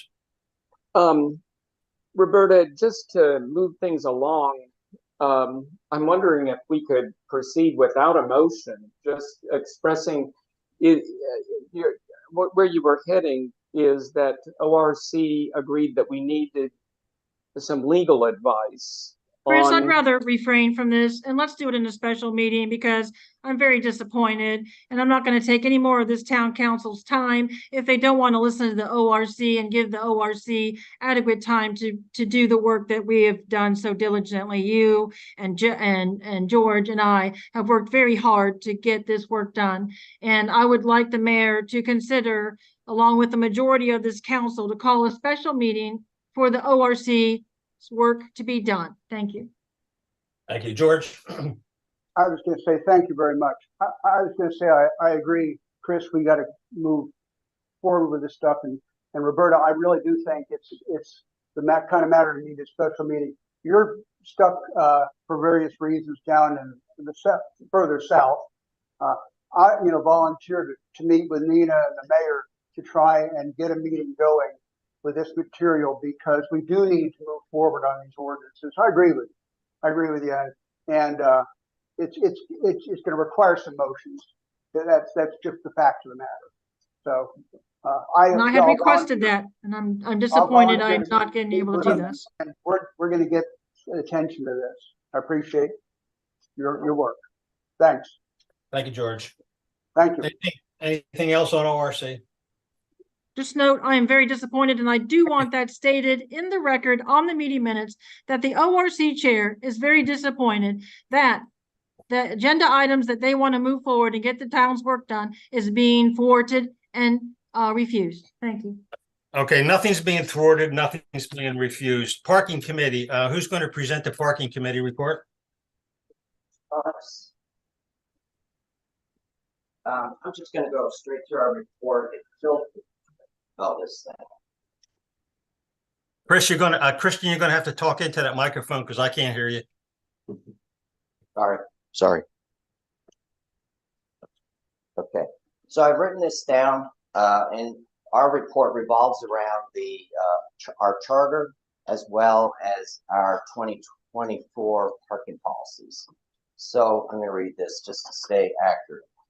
Every fall, the parking committee core, which is Patrick and the chief, that's back to myself, Christian Petrikonis, and the mayor meets to, and the staff plus staff and the mayor meets to review and update our entire parking program. We do this, we have no financial metrics that we're involved in. We seek to improve our parking system to make it simple and fair to residents, business owners, and visitors. As the chair of the parking committee, I want to share the pertinent information regarding our 2 newest parking policies for short-term rentals and contractors. Previously, there was no policy that specifically addressed parking for B&Bs or short-term rentals that did not have sufficient off-street parking. Business owners then were using the town's resident guest parking pass, which costs about $5, costs exactly $5 each year. Additional background, paid parking hours are from 8 in the morning to 6 p.m. They're not 24 hours. 2/3 of the town's parking revenue comes from Potomac Street. Washington Street, or the old 340, is state-owned. West Virginia, as a courtesy, allows our town to enforce parking for a fee. If we abuse this courtesy, we could lose the ability to charge visitors for parking along Washington Street. Only a third of the parking revenue comes from Washington Street on Camp Hill, and the further up you go from Store College Place to Franklin Street, the parking is much less used. Much of the parking on Washington Street occurs from 11 a.m. to 4 p.m. on Saturdays and Sundays and some holidays, and that's if there's no rain in the forecast. I've noticed that correlation. Otherwise, many Washington Street parking spots are unused. To better address the B&Bs or short-term rentals, the core parking committee, Patrick Turney, Chief Brown, and myself, along with the mayor, the administrator officer, and the police court, we have held several workshops in early 2023 to come to consensus on a policy that would be fair and easy to comply with and rational for business owners and their guests, and most especially positive town revenues. In the course of our discussions, we acknowledged that these overnight guests typically arrive at 3 p.m. on Friday and leave by 11 a.m. on Sunday, and this is the common check-in and check-out times of the businesses. This means that the maximum number of hours that they may have their vehicles parked on Washington Street is 16 hours, although people often leave their spots and drive elsewhere during Saturday. Also note that we broaden the policy to apply to business owners on the interior streets as well. So the policy is consistent for all, even though the town is giving up some parking revenue only from guests on Washington Street. Everyone pays the same amount for commercial guest parking, an amount the entire group agreed was fair and reasonable, and it is all much more than the $5 per pass per year that they were previously paying. Finally, another point that it's difficult to quantify that all short-term rental guests come by car. We get a fair number of guests by train, bike, and foot. By looking at all the facts, one could conclude that the short-term rental vehicles parking through this program are not causing the town to lose real parking revenue, only potential parking revenue.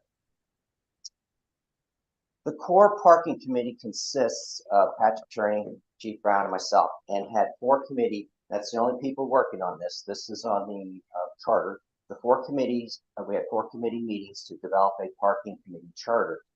For the past decade, we operated well under the old ad hoc committee structure, but after starting the charter process, we learned to appreciate the town council's recommendation to develop a formal charter.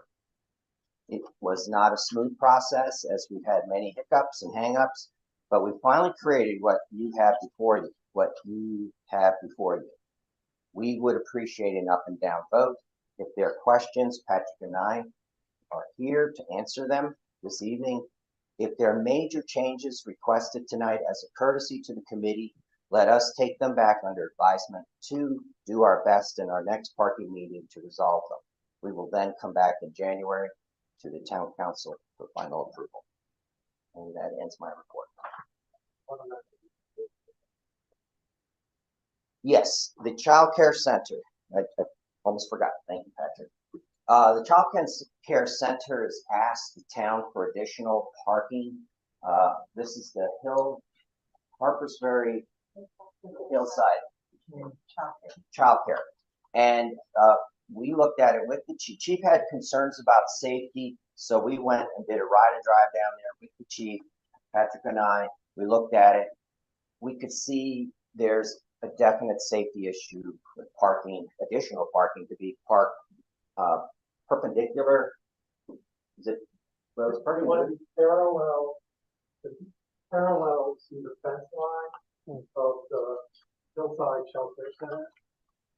And the chief building. So there's a safety concern that if you obstruct the views, the kids could get run out and get hit. That's one issue. I also noticed that if people are parked there and a car comes down through, it's by the 2 playgrounds where the children are. And if a car gets clipped and goes into those fences, it could go right into where the kids are playing. So it's our recommendation that we do not permit the additional parking at Hillside. Under what we proposed, they could get business permits and park on Washington Street. They'd have to walk probably a block up, but that's a much safer solution than what they've asked of the town. So we recommend a letter be written to them. Now, I don't know that we don't normally write the letters. We ask you to the town council or the chief. He's already, yeah, the request went to the mayor, so it's either the mayor's office writes a letter, but we have never really done that before. The parking committee kind of refers to the staff and the mayor's office. Or Christian, this is not an issue for right now on this issue. This falls under the auspice of the police department. This is a public safety issue. If there's going to be a letter written, the letter should be coming from the Harpers Ferry Police Department, not the office of the mayor. Even though the letter was written to the office of the mayor, the responsible party for this to make the decision is the police chief. If they disagree with the decision of the police chief, then they certainly can appeal to the town council. But I want to keep these things at the lowest possible level in the organization. This does not need to come up to the town council's level to make a decision. So Chief Brown will author a letter to the child care and say, basically what you just outlined, Christian. Chief, is that an issue for you? Council, the letter was addressed to you and the council, and not to me particular, in mentioning that, but I will write about my concerns and safety issues with the support of the council. If they approve me to do so, I'll do that. Okay. All right. Christian, go ahead with your report or whatever. Pretty much done. And matter of fact, as I look about the room, I see the entire core of parking committee as well as the three. Well, you are here, and then we have Melissa and me. So we're Point of order. Let's continue with the agenda, please. All right, Roberta, let me run the meeting, please. Thank you. Christian, you broke up, so just go say it again, what you said. I was going to say, while I'm here and you have questions, the whole core of the parking committee is here, as well as the administrator officer, Patty, and then we have Melissa, who's the police clerk, and then we have Chief Brown. So, and you, the mayor. Okay, so Christian, you're looking for some action on the discussion and action regarding the 2024 parking policy. Is that correct? Yes. That's not the next agenda item. We have modified the agenda. Excuse me, Roberta. That is not the next agenda item, sir. Excuse me, Roberta. A point of order, the items were flopped. You guys voted to switch it. Yes. Charter first and then the policies. Yes. Yes. Yes. All right, now I am totally confused. So we are at the top of the meeting. We switched the order of the two parking committee items so that the charter would be first. Ah.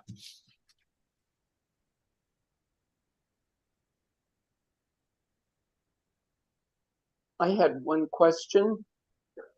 Go ahead, Chris. And to the charter? Well, I believe it was on the charter. That's where my note is. But the Parkmobile, is that that was under the charter, correct? Yes. Okay. Could you clarify what that is? Parkmobile is a company that the state and that state town has a contract with to handle our parking virtually. They do it over the internet. Okay. And they provide our signs. This way we avoided parking meters. We avoid handling of money. It's automated. It's easy to spin easy, except for people some visitors having trouble getting on the internet. And listen, and so that's who Parkmobile is. But that's our current vendor. That could change if the town council decides. But they have been giving us excellent service these past few years. Okay, thank you. I move to adopt the parking committee charter as submitted. Sir, Do we have a Motion second is on on the the motion? floor. point of order, Point of order, way out of order.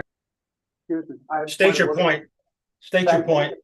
This Excuse is me. my- Excuse me, George. We have a point of order raised by Roberta. Roberta, state your point. Yes, I believe the parking committee chair has not given a full presentation on the parking committee charter. There's no vote and no motion at this time until there's a full discussion on what the parking committee would like the parking committee charter to be. Point of order, per Robert's Rules of Order, the first thing that happens in motion discussion is next, after which a vote may take place. I have a point of order. All right, let me take one at a time, George. I mean, you're Got it. okay. All right, just relax. I know that your hand is up. Okay, I'll come back to you. All right, Roberta, restate your point. Yes, sir. I believe the parking committee chair should present the charter, just like all the other mission statements were presented by the other standing committees. Budget and Finance presented theirs, IOC presented theirs, and Ordinance Review Committee presented theirs. I think we need to give the floor to the parking committee charter to have an open discussion first. And we don't have to always follow, the motion should be not so in haste on the floor. I think that's rude, and I think that's out of order to have a hasty motion before anything is presented to this governing body. I apologize for my rude motion. Okay. Are you asking me to read our charter? I mean, I thought y'all got a copy of it. We I'll did read get it. copies of it on our email, Roberta. What do you mean it was not presented to us? Christian, do you not want to have a few minutes, even if it's 3 minutes, to talk to us about what you feel should be important on the parking committee charter? Come on, I'm giving you the floor, man. Okay, I'm ruling on your point of order. Your point is not taken. Christian, would you summarize your charter? Okay, the parking committee is a standing advisory committee that makes the recommendations to town council, the mayor, and police department regarding the development and execution of parking policy. Enforcement of parking standards is a duty of the Harpers Ferry Police Department. The Harpers Ferry Parking Committee resident members will not have enforcement authority. We have a long list of from A to T, various duties and responsibilities.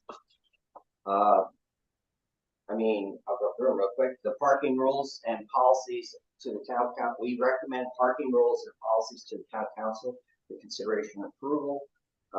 We inspect parking signage and parking markings for condition. I'm just summarizing a bit each line.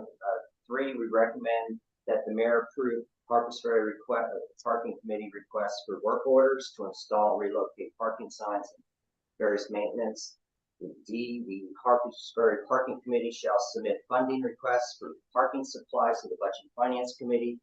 E, the Harpers Ferry Parking Committee recorder of minutes, perhaps a record of the minutes, which are reviewed, revised, appropriate, and approved at subsequent meetings. And then they're archived for the town by the town staff.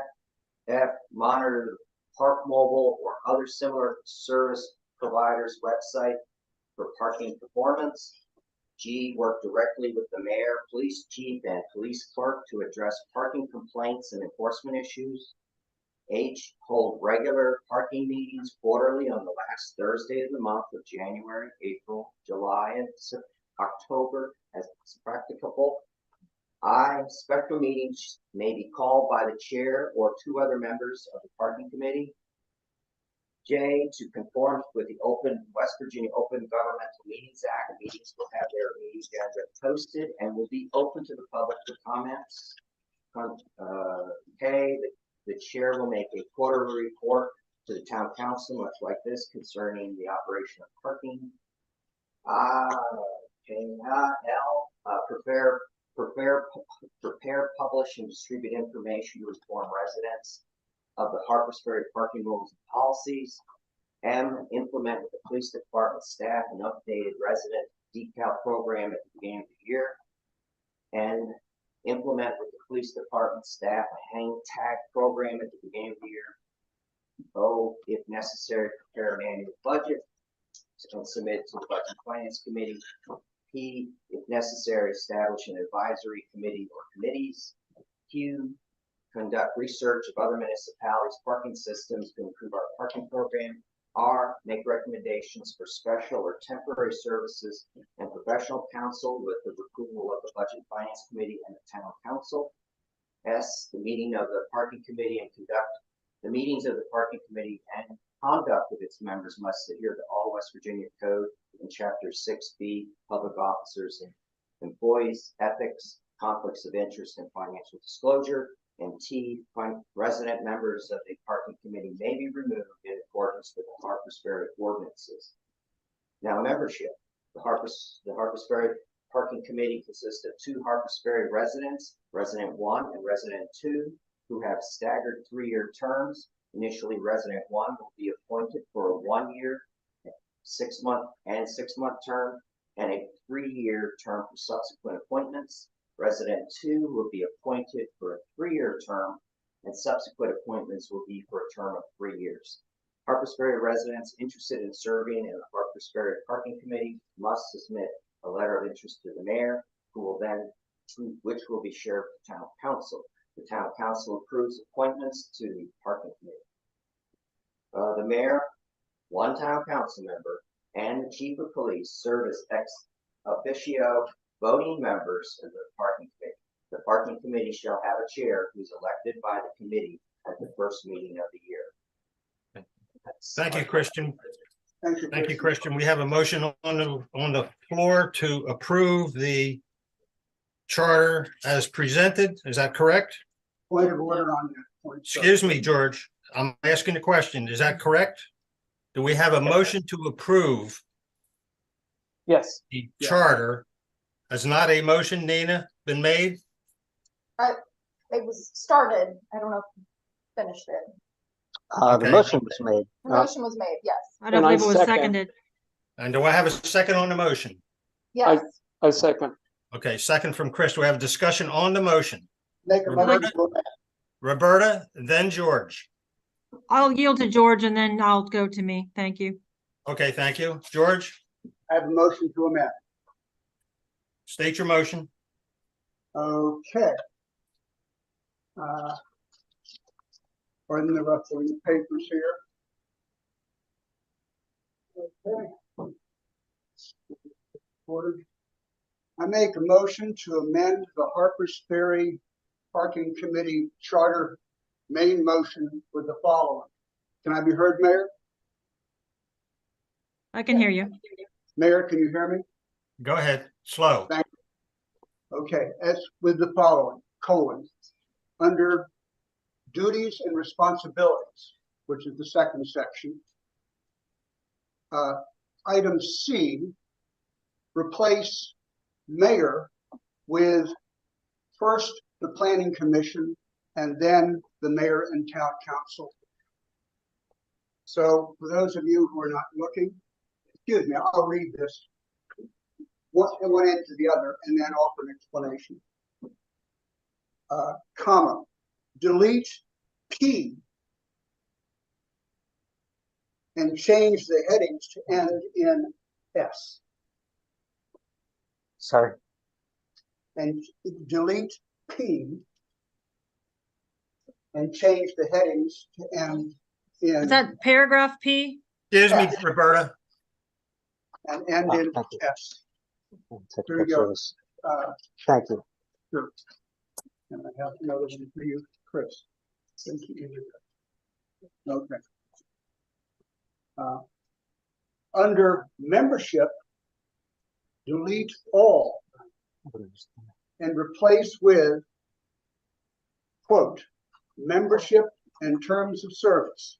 1, the existing parking committee and the terms of its members shall expire 12/31/2023.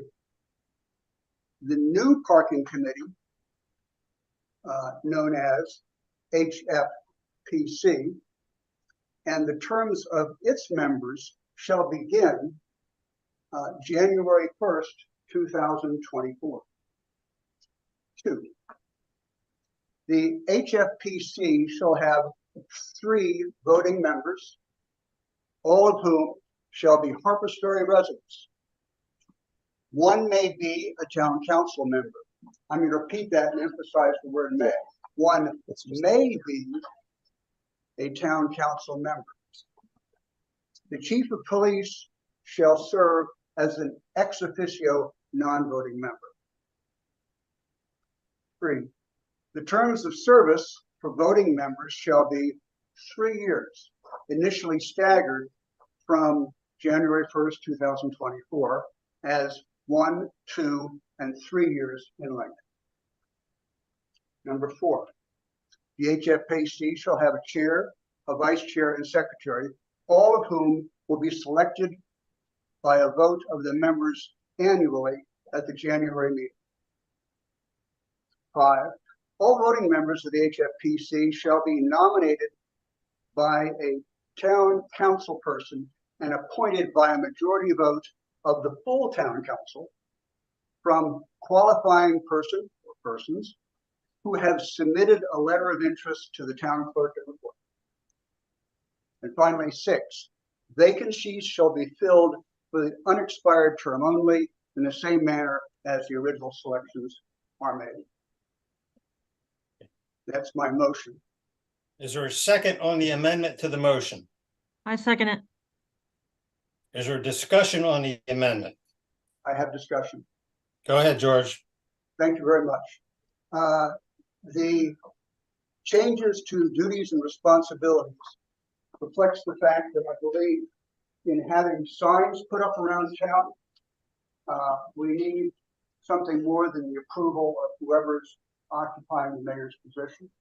And it is really the province of the Planning Commission to look at that. We're a sign-sensitive town, and I think our residents would want that. I'm not wishing to burden this down with the drudgery of a lot of steps, but it has an impact on our town. P is a problem complete of itself. Pardon me, I'm going to throw to you. P authorizes this parking committee to form its own parking committees, subcommittees and other committees. And I believe that it has in the past created a mission creep. It brought us the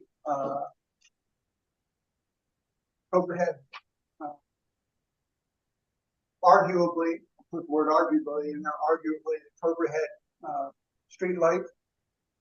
It expanded the parking committee into concern of sidewalks and other matters. Really are the province of Planning Commission and or the town council. And really, if parking committee notices something that they think a committee is needed for, heck, go to the town council and say, this is what we need to do. I think that it's also, I don't see anywhere in the town where a committee has subcommittees and other committees that it forms. Commissions, Planning Commission does that, but not a simple committee.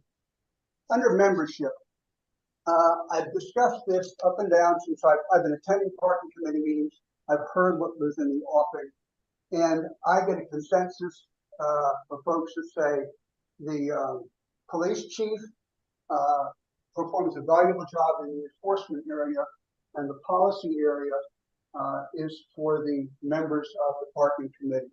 The current situation has worked, but ain't fixed, don't broke it. Pardon me, it's late for me. If it isn't fixed, don't break it. Don't change it. Some words got it right.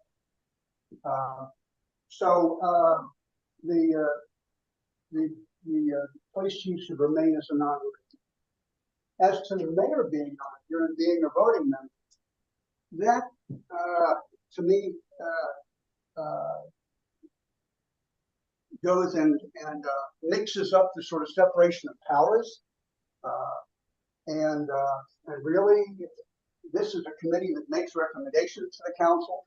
And also, it's really unprecedented to have the mayor be on a commission as a voting member. I can't think of any commission in this town where that's the case. So that's the reason for this. Currently, we've got 3 members. Well, we had 3 members, and it seemed to work well. We're looking for an odd number. And also, I've heard interest in seeing fresh voices on this. And so my idea here is putting forward an amendment that restarts the parking committee. The current parking committee members, thank you for your service. We'd like to see you again. Put in a letter of interest, and we'll take it up at the January town council meeting. And I think that's my discussion on this. Thank you very much. Good. Thank you, Roberta. Yes, thank you, Mayor Vaughn, and thank you, George, for the amendment. I agree with your striking of paragraph P, and I agree with the other changes, but here's the main problem.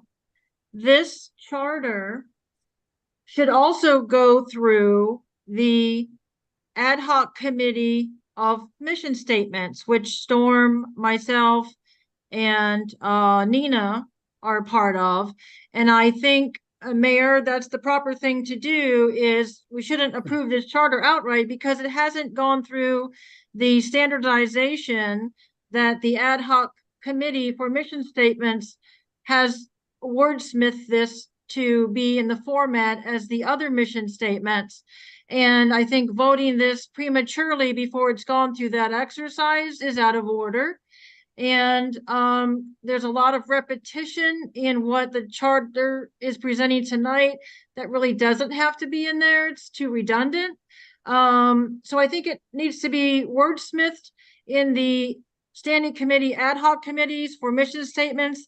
And I'd like to add an additional amendment to the motion that this charter comes through the ad hoc committees, and the parking committee chair joins that ad hoc committees of standing committee chairs to present and wordsmith the parking committee charter along with that group. Thank you. All right, we're only working with one amendment at a time. Is any other discussion on George's amendment? Yeah. Zach and then Storm. You can go first, Storm. Sure. Or you want to go alphabetically? Storm, then Zach. Depends on which name of mine is being used. First of all, thank you to the current parking committee. I know that you stepped up when there was a vacuum in doing this work that is necessary for the town. I feel strongly that this is an executive function primarily, and that does reside principally with the police department, which is answerable to the mayor. I think it's different than the standing committees that are creatures of town council itself. So I feel like the way it's constituted is responsible and correct. It's appreciated that there, as envisioned in this charter, that there would be a town council member on it. I would hope that the committee would consult with Planning Commission. Absolutely, what it is considering in the work it does would be a valuable resource to that. I do agree about P, about committees. I don't know what the proposed function of having subcommittees is, but certainly, as I've read Robert's rules, any subcommittee would need to be approved by the enabling body. I took it from the planning commissions.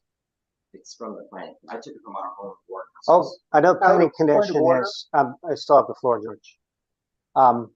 I know the planning commission, it's actually in state code that it specifically grants the planning commission that power, which is not to say the town council couldn't do that if there were a compelling reason.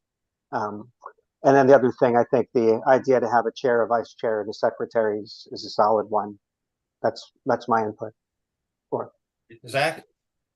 Yeah, again, thank you for presenting this. This is a complex issue, and it almost sounds like we're eventually heading towards a parking commission, or sorry, commission rather than committee. But for now, this is in front of us. I have two questions, one for the folks on parking and one for George. For the folks on parking, how long have you served on parking to this point? Is that? Oh,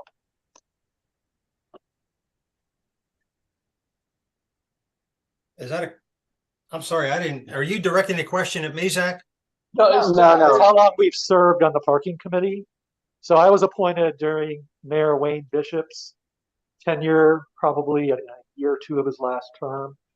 So do the math there, 4 years or so.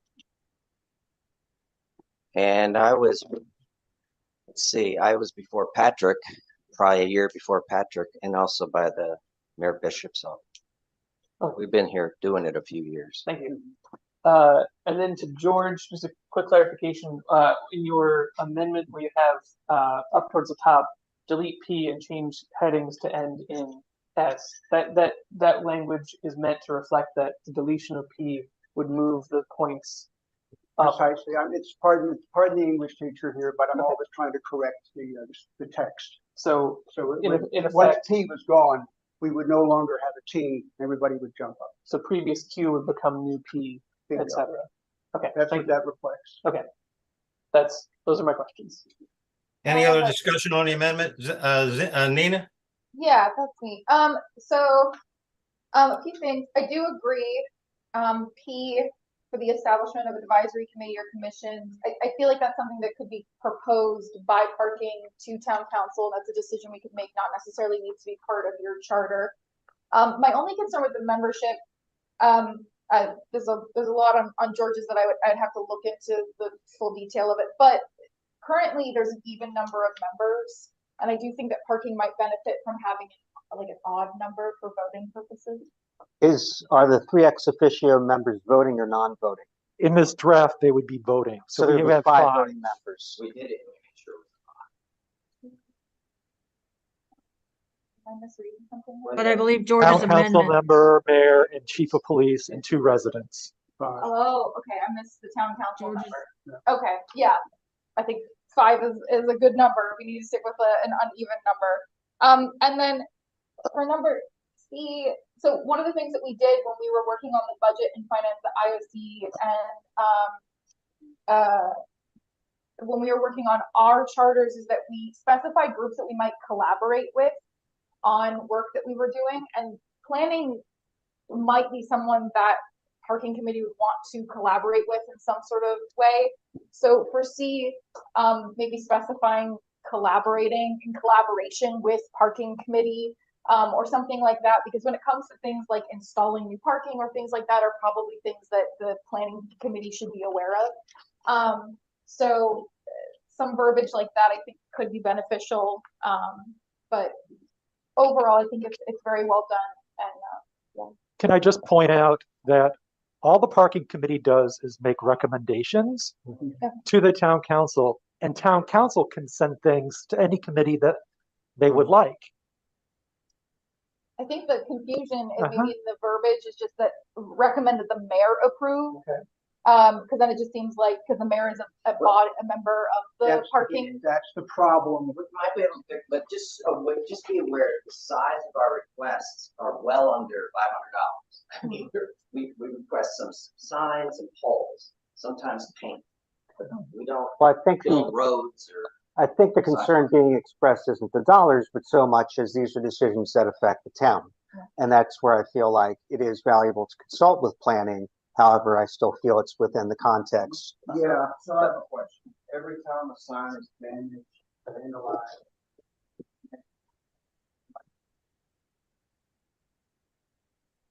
Is there someone talking?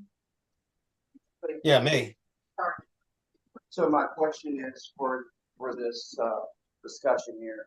So every time there's vandalism done to a sign, Stolen signs, if a pole is bent over, we'd have to wait a month before we could do any work on it, having it approved by the council, which would create a safety hazard for any citizens that are visiting our town. There's times when we're not wanting to put in additional signs up. We want to have things in place for when things occur and we can replace things right away. due to damage or theft. So just reading this as a layman, the way I interpret this is that any sort of new signage might fall under this. So I think the intention is, like, if someone's graffitiing on a sign, I don't think that needs to go through multiple layers of approval to get that fixed. Or if someone hits the sign across the street that's been hit by a car, like, I don't think that needs to go through planning. But when I read this as like a layman that is not involved in parking, my interpretation is that new signage potentially could fall So under the that. signage that we're discussing, it's all new replacements. There's no additional parking that we could create at this point in time because we are utilizing all the parking at the time for paid parking that we can utilize at the time. I'd like to second Nina's observation here. We do have emergency procedures for safety matters, as you know, that have nothing to do with anything that's on here, that go directly to the mayor for action. Can I And say, as far as your damaged signs, and the reading here says install. There is actually no mention of repair or replace on. We're not. I understand, but install means, as she reads the layman's language here, it says put a new one in. And It doesn't say new, it says install, which would be. Well, it can go either way. It can go either can way, I but say, the can I emergency say is something taken care of. because we I'd do, like to ask, while I have the floor here, Christian, a question. okay, you're talking to the parking committee, we know what we're doing here. All right, go ahead, George. We relocate signs, we Excuse me, can't, Sir, go ahead, George. you're speaking at the pleasure of the governing body, okay? Now, I have the floor here, and I wanted to ask you a question. Sure. Can I ask you to speak? Okay, very good. Are you a member of a committee that's investigating putting additional signage and wayfinding in this town? No, Were you? I was involved in it. Okay. I do not see anything in this language here that prevents your committee, with the approval of the mayor, should he approve it, of installing signage and wayfinding that this council would want to approve of or disapprove of, case may be, without the approval of council and without going through planning. May I suggest All a right, quick- That's the issue I have. Thank you. may I suggest- All right, now the mayor has the floor.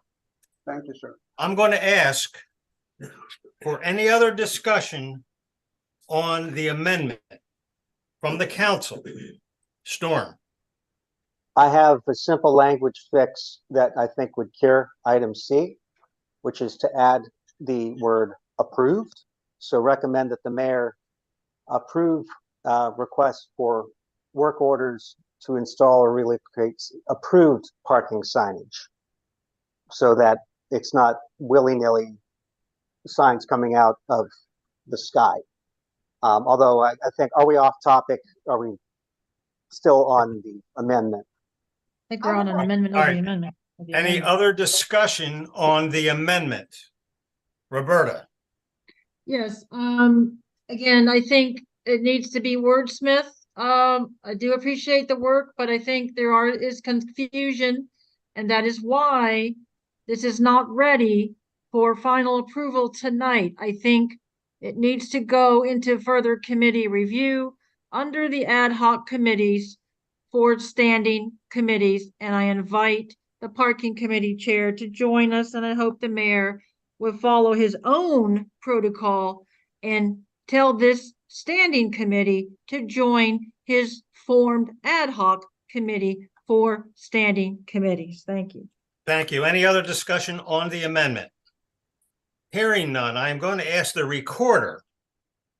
I'm going to ask the recorder to try and summarize the lengthy amendment from George, because quite frankly, I have been struggling to understand what the amendment is. We've got it in writing. So the amendment is to, under duties and responsibilities, C, replace mayor with first the planning commission and then the mayor and town council. Delete P, which would then shift everything up to end at S. And then he has a recommendation for membership that is pretty lengthy, but Can read it. The mayor hasn't been able to see it. all right, I'll read it then. Under membership, delete all and replace with membership and terms of service. 1, the existing parking committee and the terms of its members shall expire 12/31/2023. The new parking committee and the terms of its members shall begin on 01/01/2024. The Harpers Ferry Parking Committee shall have 3 voting members, all of whom shall be Harpers Ferry residents. 1 may be a town council member. The chief of police shall serve as an ex officio non-voting member. 3, the terms of service for voting members shall be 3 years, initially staggered from 01/01/24 as 1, 2, and 3 years in length. The Harpers Ferry Parking Committee, sorry, this is number 4. Harpers Ferry Parking Committee shall have a chair, vice chair, secretary, all of whom shall be selected by a vote of members annually at the January meeting. 5, all voting members of the Harpers Ferry Parking Committee shall be nominated by a town council person and appointed by a majority vote of the full town council from qualifying person or persons who have submitted a letter of interest to the town clerk and recorder. 6, vacancies shall be filled for the unexpired term only in the same manner as the original selections are made. End quote. And that's the end. Okay, it sounds, and I'll take a discussion point from the mayor. It sounds to me like the amendment basically eviscerates the original draft proposal that this committee has worked diligently on for a very long time. Put a lot of time in this. They've been serving on this parking committee, have brought it out of the dark ages, and it just sounds like it's just been all of that work and effort done through the years has gone up in flame on this amendment. So I have major issues with this amendment. I just think it is not in the best interest of the town, and that's my discussion point. Any other discussion on the amendment? Roberta? Yes, sir. And I think most of the charter presented tonight is intact. I think only 1 or 2 paragraphs have been changed, and the membership style has been changed. So the majority of the hard work has remained intact at this point. Thank you. Thank you. Any other discussion?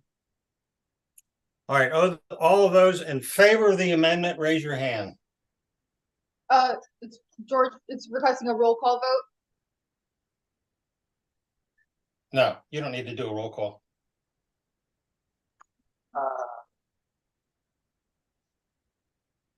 I'm I calling didn't for a bring my vote. copy of my Robert's rules. I don't believe that's the case, Storm. Um, I'm not sure. I'm not sure.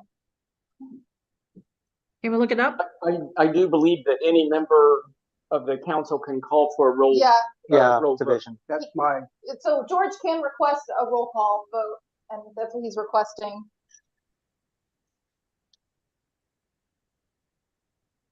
Well, I don't have a problem with you want to do a roll call vote. That's fine.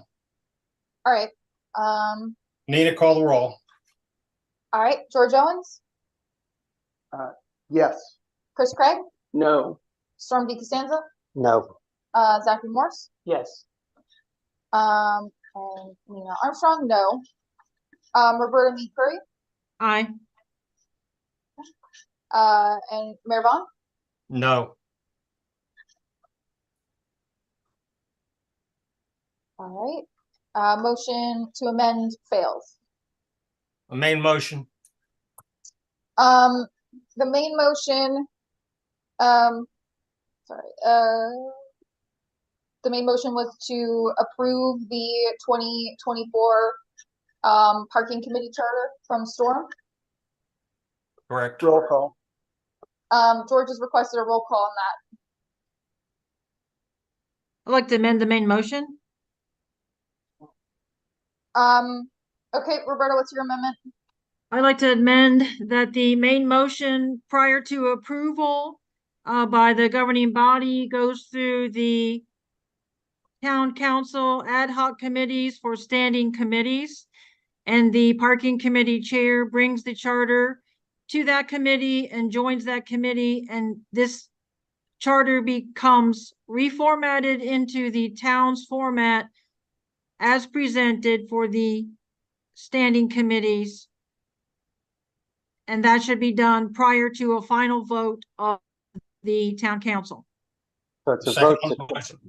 Is there a to vote. second on the amendment? I'll second. Okay. Discussion on the amendment. George, go ahead. I think, I have to confess now, frankly, that there are enough, as Roberta mentioned, redundancies, but also issues, not fatal or big ones, in the duties and responsibilities section, that I decided to overlook for simplicity's sake to get the meeting rolling along, that I think it's a very good matter for us to take a closer look at this and at the ORC. So there's my point of discussion on that. Any other discussion on the amendment? I think that, just to clarify, I think the idea was that we would take this charter and then in the committee, or in the group that Storm, Roberta, and I have been meeting in to discuss the formatting for charters, we would work just to make sure that this is reformatted in the format that we've created so it matches sort of the verbiage that we have decided to go with before being brought forward again. So we would just invite you guys to come and meet with us to make sure that And it that's aligns correct, with what Nina. we've Nina, that's created. correct. Any other discussion? Thank you, Nina. Any other discussion on the amendment? Yes, to clarify, so in committing it this way, it would be formatting, there would not be changes of substance, is that correct? I do not believe that we could omit changes of substance. Can you read the amendment as stated? Pardon me. Yeah, the prior to approval, the main motion prior to approval, this is where it got a little confusing.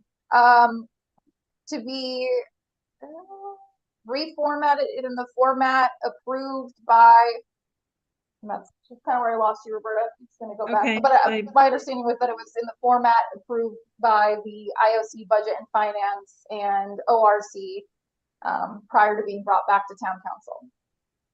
But in clarification, yes, it would eliminate the redundancy. It would eliminate things that maybe shouldn't be there.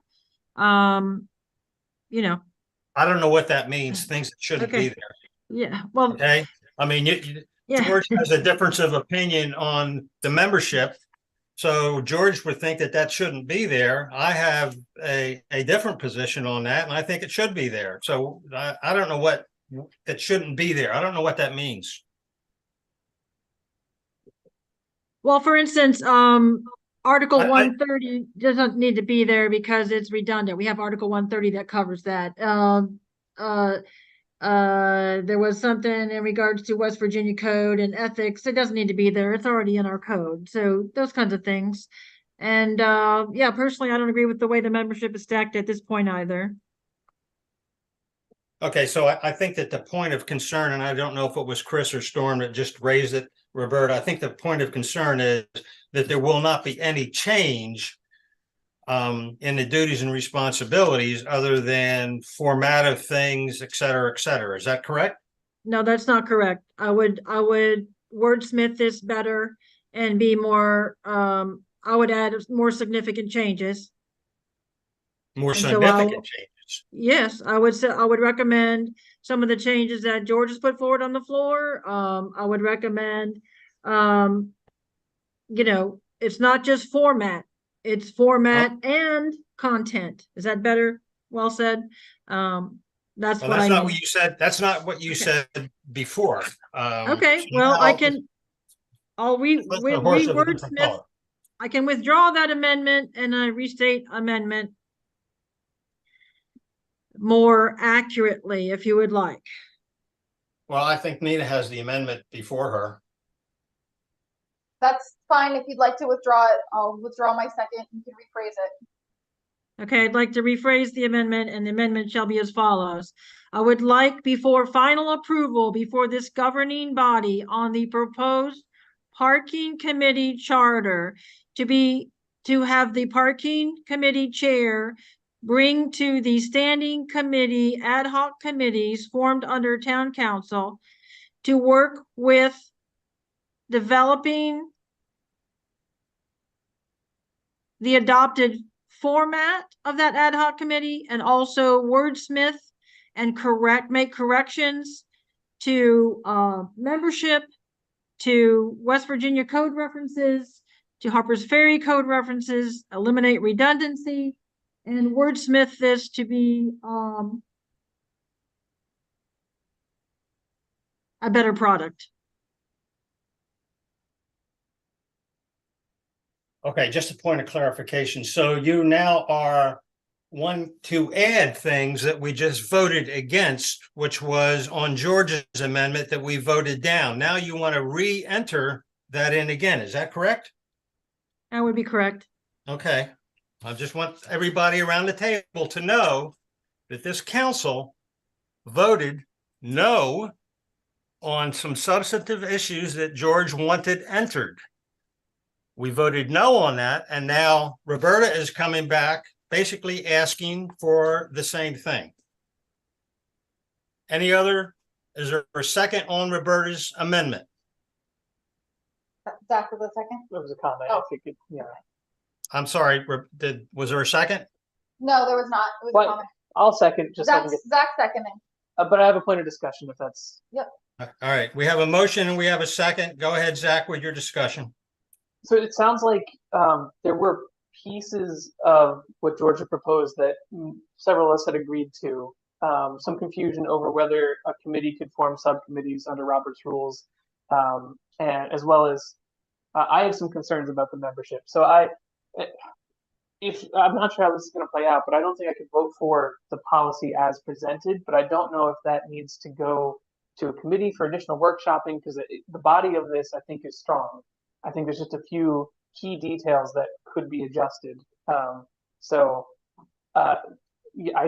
Not to drag this out longer, but I think that we as a body could come to some agreements, whether this goes to a review committee or not, to get this going. I'm not sure.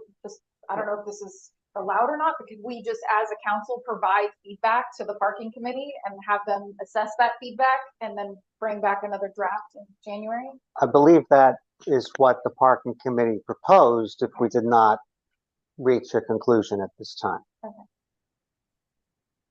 So the product that is before you represents a consensus view of the parking committee, and we've done our job. If council wants to make changes, that's your prerogative, and we will implement any changes that you make. If you want me to be your recorder and somehow recommend changes or make changes to the document that are not altogether clear to me that would be acceptable to a majority of the council, that puts me and Christian in a difficult position. I will say I did voice a couple of concerns, one about the subcommittees. I'm not overly concerned about that. And also as for membership, I think it's valuable to have continuity within the organization and not drop it cold. We've seen in this town again and again, when you end up with something from scratch, you lose institutional knowledge. It never works out well. Eventually it might. So I feel like that section, I'm good with that. That's my discussion point. Thank you, Storm. My discussion point is the same that I just mentioned a few minutes ago. We are now voting on an amendment that a few minutes ago we voted down. And now basically the same amendment is before us for another vote. Nina, would you call roll? Okay. George? Yes. Chris Craig? No. Storm DeSanto? No. Zach Morris? Yes. All right, Nina Armstrong, no. Roberta Mead Curry? Yes. And Mayor Vaughn? No. I'm hearing an echo also, I'm not sure. It's the echo of the last motion. All right, now we're on the main motion. Okay, the main motion is motion to approve the parking committee charter as presented. I'd like to amend the motion. To Um, strike paragraph P and strike paragraph C as presented and reword paragraph C to replace mayor with First, the planning commission, and then the mayor and town council. And I would like to amend that the police commissioner is a non-voting member. That's it. Second on the motion. Second, George. Yeah. Discussion on the amendment.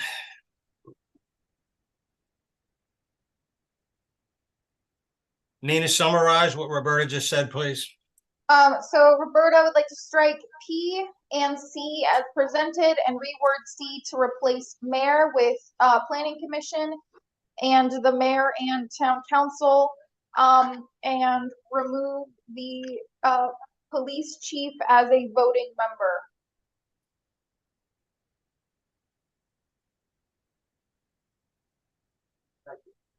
Okay, discussion point. Roberta, I'm sorry, Nina, is coming through the microphone. Are you saying the letter P is in Paul or C is in cat? P as in Paul to be striked, and then C as in cat to be amended. And C as in cat or Charlie will be what's the Replace mayor with planning commission, and the mayor and town council. And then under membership, removing the police chief as a voting member. okay, and so that would leave 4 voting members, Yeah. which is not an ideal number. Okay. There's no way to resolve a tie, but that's my discussion point. Any other discussion on that amendment? Just note that it's technically not out of order because the first motions were made in omnibus, but the spirit is. One more time, Storm, you're breaking up. Although these motions have not technically been out of order because the original components were said together, the spirit is out of order. Thank you, Storm. Well spoken. All right, any other discussion on this amendment? Nina, call roll kindly. All right. George Owens, Yes. Chris Craig, No. George DeCostanza. Pardon me? We do look much alike. In your dreams, son. It's true. One day I wish to look like Mr. Magoo. No. Zach Morris. Yes. All right, myself, no. Pardon me. Would you like to repeat that? I said, one of these, I don't remember what I said. One of these days it may be. All right, go Here ahead. we with have the- decorum. Roberta, what was your vote? Yes. Mayor Vaughn? No. All right. All right, call roll for the main motion. All right, roll call for the main motion.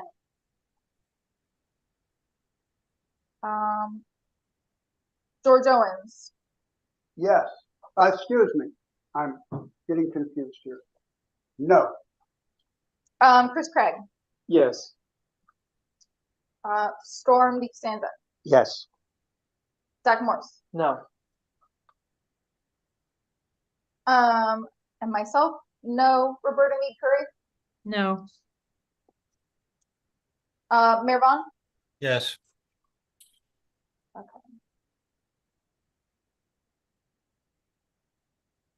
All right, the motion fails.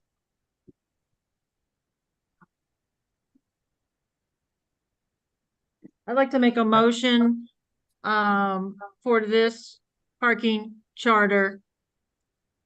One more time, let's follow the mayor's protocol and invite the parking chair committee chair to be a member of the standing committee, ad hoc mission statement committee, and invite them to come in and wordsmith this with us jointly and present something back to town council. Thank you. Point of order. The motion is out of order because it has already been voted upon and failed. It's a new motion. It's a new motion It is to try to not. get the work done. I agree with Storm's point of order. that's already been You can have a new substantially motion on voted something. down. Excuse me, I believe that motion did fail, Roberta. Yes, it did fail. I'm presenting a new motion, sir, to help the parking committee get in line with your own protocol for standing committee. I'm trying to help the parking committee get into what you want them to do and create a mission statement, sir, and join the forces that you've created with your standing committee already. Okay, you have 3 people that you've complimented who are working hard, Nina, Storm, and myself, on getting the standing committees in shape. And we are welcoming and inviting the chair of the parking committee to bring his document to our committee, and let's work together. Okay, thank you, Roberta. That has, or nobody's questioning the hard work. Nobody's questioning what the mayor did. What we're questioning is that was brought up before and that failed.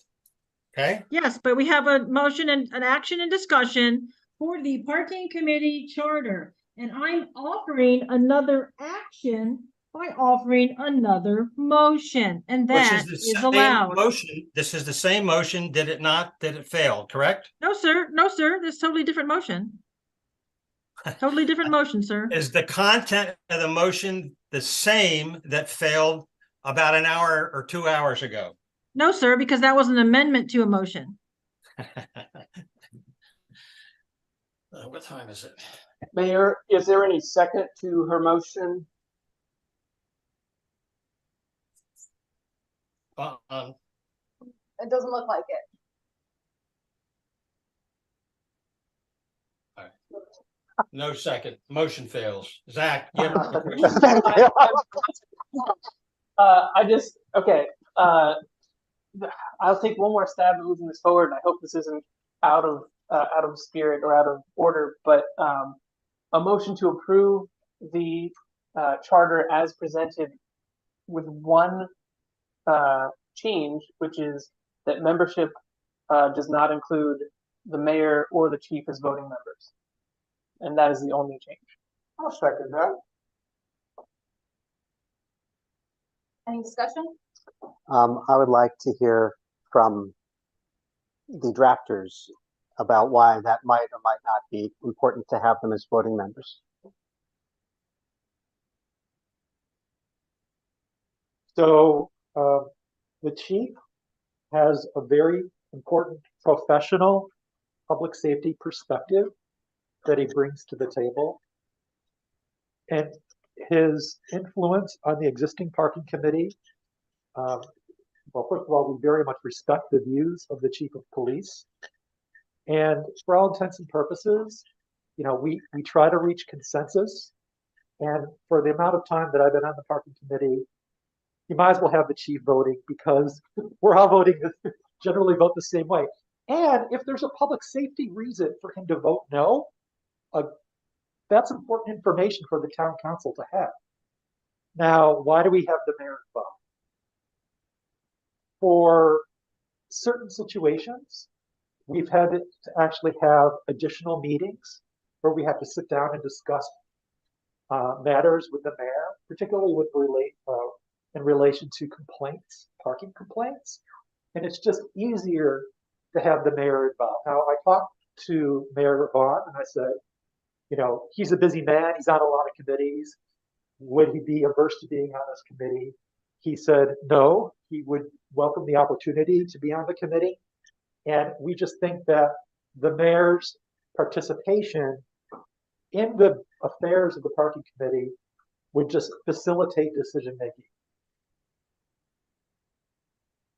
So yeah, I meant no disrespect to the chief or the mayor by that motion. It's just my concerns are that putting the mayor as a voting member puts this strange chain of command loop into it, where the mayor essentially sits on the town council, which is above the parking committee, which to me it's a bit of a confusion, especially if we leave C alone, where you'd be asking the mayor for permission to adjust signage and things. If the mayor is a voting member of the committee, it presents a possibility where the mayor would have to vote twice or speak twice in favor of something.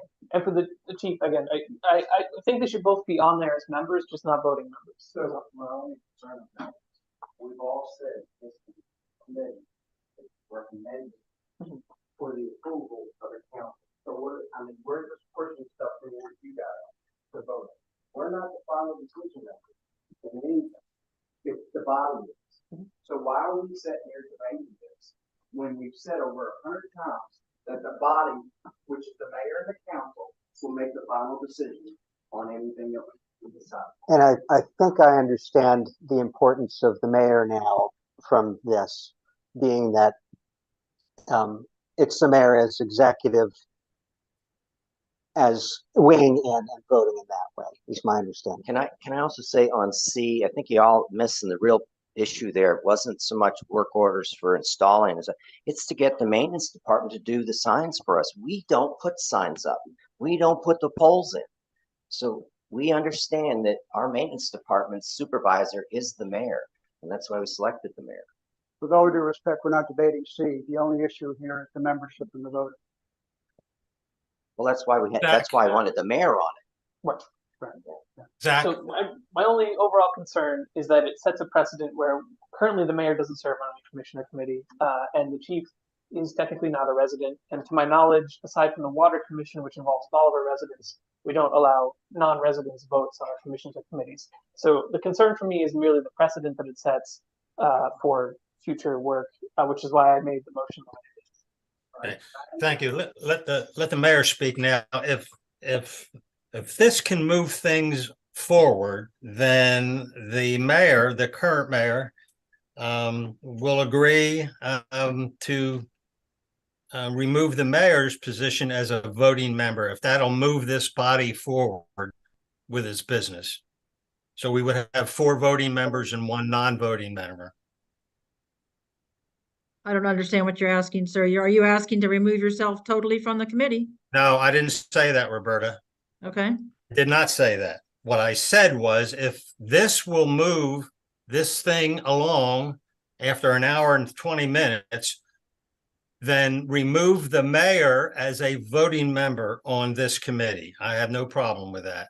There will be then 4 voting members, a 1 non-voting member, and that would be the mayor. Would you amend? We cannot continue this dialogue. This is a simple task, council. We're spending entirely too much time on this.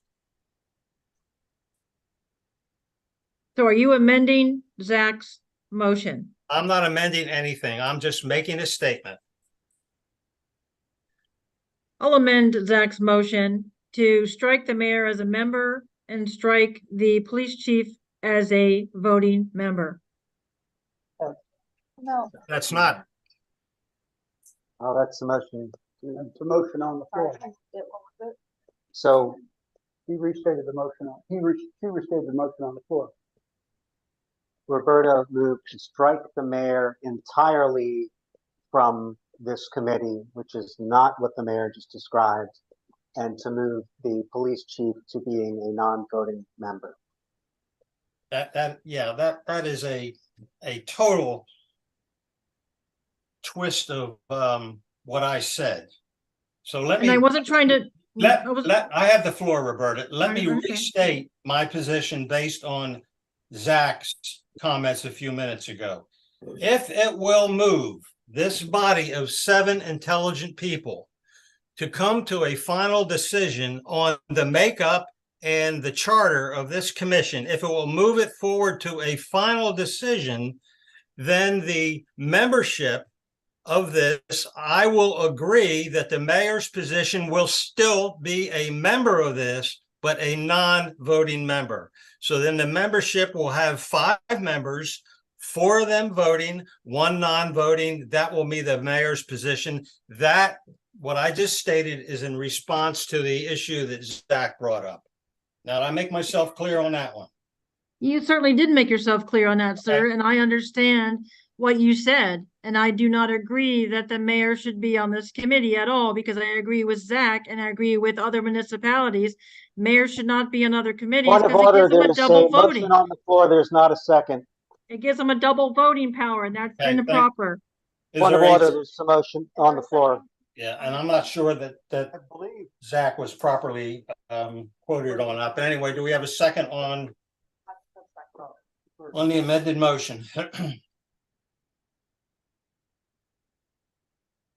Hearing none, the amended motion fails.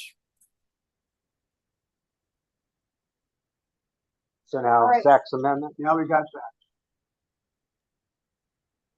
which was membership remain the same, but the mayor and chief are non-voting members. Is there any discussion on that further?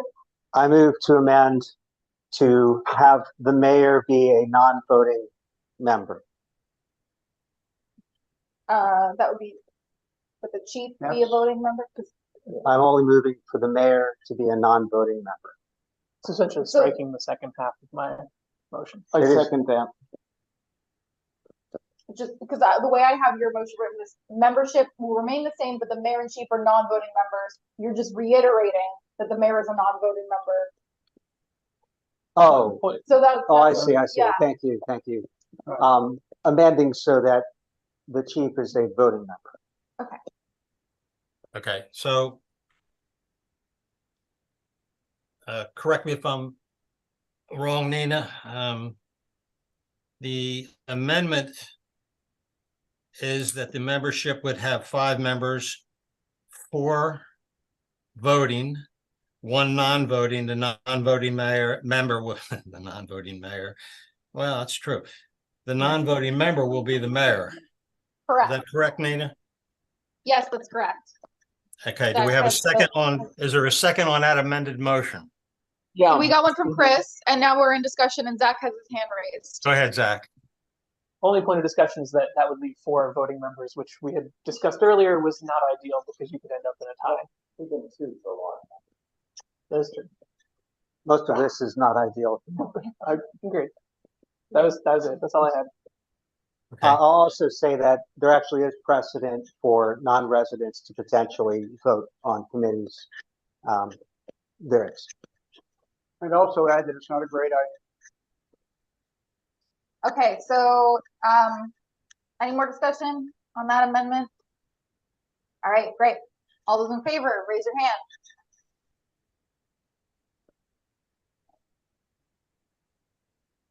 All right. All those opposed? Nay. All right, motion passes, or amendment passes. So, Storms passed? yeah, storms passed. Okay. Sorry, that's, What was the vote on that, please? 5-2. yes, 4, no, 3, 4-3. Okay, so now the motion that we will be, or the amendment, I guess, that we will be voting on, Amended motion. amended motion is that, we approve the parking committee charter. However, the, mayor will be a non-voting member. Any discussion on that? Call roll. All right. George, No. Chris, Yes. Storm, Yes. Zach, Yes. and myself, Yeah. no. Roberta No. and Mayor Vaughn. Yes. All right, motion passes. I'd like to make a motion that the meeting be adjourned with a potential to postpone items. I2, J1 through 3, K1 through 2, item number 7, unfinished business, item number 8, new finished business, item A, to the next town council meeting. I'll note there's no discussion. This is an up or down. I second that. Parking policy approved tonight, I think we scroll out. Yeah. We'll get the stickers out. Roberta, why don't you put the parking policy back in there? Someone can amend my motion. I amend Roberta's motion to include We don't have a What was- second. what was the motion? It's a motion just to adjourn. Motion to adjourn. We need a second. And I then believe, we George, can- didn't somebody second it? George No one seconded. seconded it. I'll second it. Okay, Oh. now amendment. I'd All like right, to Nina, amend. Nina, where are we? We still have one more item left for parking, which is, sorry, I have to go up really far now.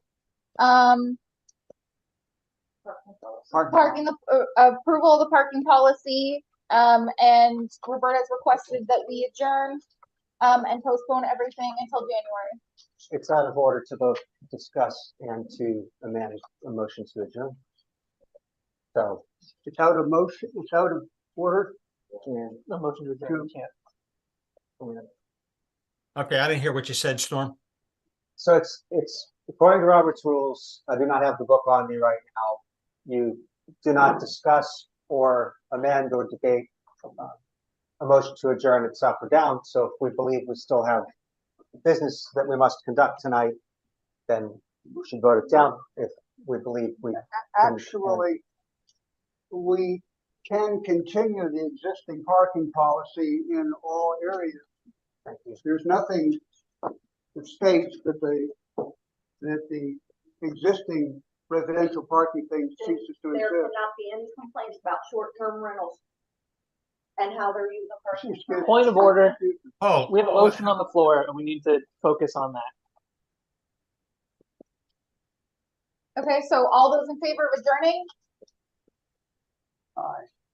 Aye. Okay, 2-5, motion fails. Okay. Let's continue with parking. Okay, I'll read all this, but the parking committee, this policy that you're seeing in front of you, we come before the town council every year. And in the past, it actually didn't really come to a vote, just kind of shared with the council. That was it, but obviously this year you can vote on it. Basically, I kind of went over in my discussion. I don't know, I don't know if this is a good idea, but it's a lot of reading here. So Christian, speak into the microphone. Christian, speak into the microphone. Oh, I'll speak in the microphone. Here we go. I'm not used to this one. We should have lavabo. Okay, I'm working on it. So this policy that we're working on, it really needs to be improved. We've got to get these stickers out starting this month, the letters to everyone. We were really fortunate this past year. We had the highest number of residents purchasing stickers, and we need our hang tags done as well. So we really want you to, pass this thing. I can go through it all, but I already kind of talked about it at the beginning. You've already seen it. And you already have, I hope. I have a motion. All right, Go ahead. George, what's your motion? Go ahead. I make a motion to, and now I'm going to hand it out typed to the members who are here, because there's more than 20 words. There's about 40 words. And I apologize, Mayor, and Roberta, that you don't have this, but I'll speak clearly, and these are numbered items. So perhaps there's only 3 numbered items. So perhaps it's not going to be too difficult. Can you hear me clearly, Mayor? Yeah, go ahead. Okay. I make a motion to as follows. 1, approve the residential parking permit policy and process section. And that is located for people who have copies of it on pages 1 through 3, ending with the words 715 Potomac Street. Of the submitted revised 11/30/23 draft titled the same. Now, it just so happens that the title of the first of the 3 sections of this is the same as the whole document title. I don't know why, but that's just the way it is. So that's the reason for the word. So I repeat, I motion to approve the residential parking permit policy and process. 2, to postpone, I'm going to change the word that you have in front of you, table. I've been advised that that's not the proper word now.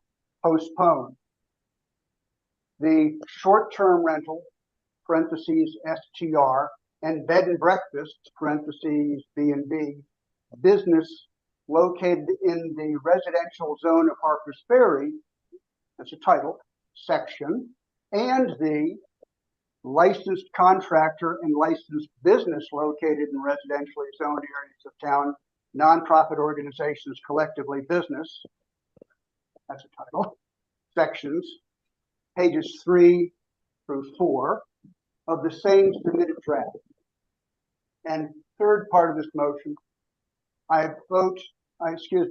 to continue the current short-term rental, bed and breakfast, and contractor businesses parking practices currently in place.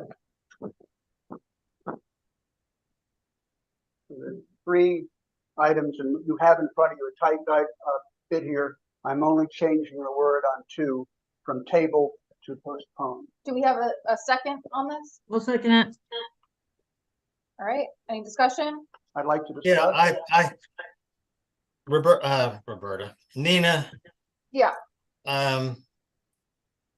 So the original, I got the policy in front of me. That's all I have. I don't have George's stuff there, but anyway, so George is suggesting that on page 3 of the submission, that the approval end at 7515 Potomac Street, and everything else following that he wants struck. Is that correct? I want it postponed. He says he wants it postponed. Okay. What's it postponed? And then the third item of this is that we continue the current rental and commercial and contractor practices currently in place. Until a time certain, or what? Well, I'm not going to specify that in here because I don't want to handcuff us. I'd like time to deliberate this. So I left it open. And I raised my hand when Nina said discussion, and I'll make this brief. Okay, thank you. George, I'm curious, under discussion, what's your rationale for postponing the short term and the other one? It has been mentioned to me by members of the parking committee that it would be a very hardship matter if we were to postpone the residential parking permit policy process, the residential sticker tags. And I've taken a look at that. It's well thought out. It's thorough. It fills a lot of loopholes. It's good. There is some controversy in town about our price point on B&B parking. And I will say this, as a council member, I have attempted on 3 occasions to get detailed information that would allow me to see the effectiveness of that policy. And I have been turned down. Now, I have no metric other than some very vague figures for saying how equitable it is, how effective it is in drawing in participation. I have no metric as a council member. And another council member here has also attempted to give that information and been turned down. So I would like for us to try and evaluate these 2 portions of the program. And one could say the world's going to end if we don't change the B&B matter. I would like to point out that last year we didn't begin the B&B process until March 1st. So I don't think continuing that for an extra month or so while we're able to determine the effectiveness and the equitableness of it is a bad matter. The chief has said that these guys only recommend to council. The council wouldn't have the information to understand the recommendation, whether this program is working. And I think at very minimum, it would be a good matter. And that's my rationale, sir. Thank you for asking. Okay, well, then I have an answer to that, George. You didn't quite bring out all the information. When you sent me that request, I asked you to reach out and present your issue to the parking committee and meet with them. Did I not ask you that? I don't think this is the appropriate line of questioning, sir, but Oh, I do, because you're making statements. You are making misleading statements that are not true, George. Sir, in answer to your question, I did reach out to the parking committee twice, and I can document that in text. Okay, and then you brought to the parking committee your concerns. Is that correct? I stated that I wish to evaluate the equity and the effectiveness. I use those two words.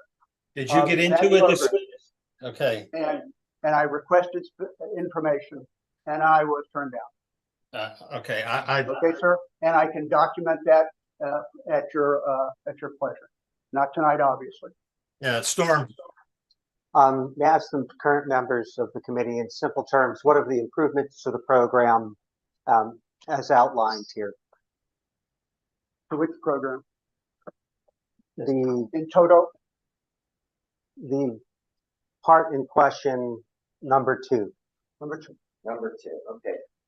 So I did explain a little bit earlier, but we were having problems. Speak into the microphone. Okay.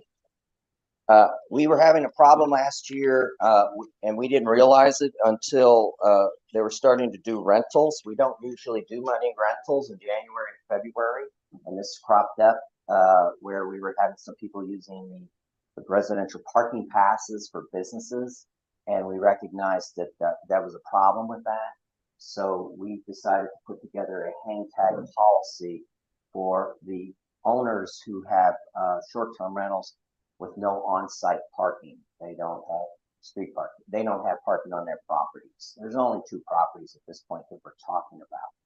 So the entire parking committee, the 3 here, plus we had the staff, Alyssa and Patty involved, and the mayor, and we put together this program, the one that you're trying to postpone, just to make a program that would be as fair as possible to visitors who come here. They were starting to get tickets.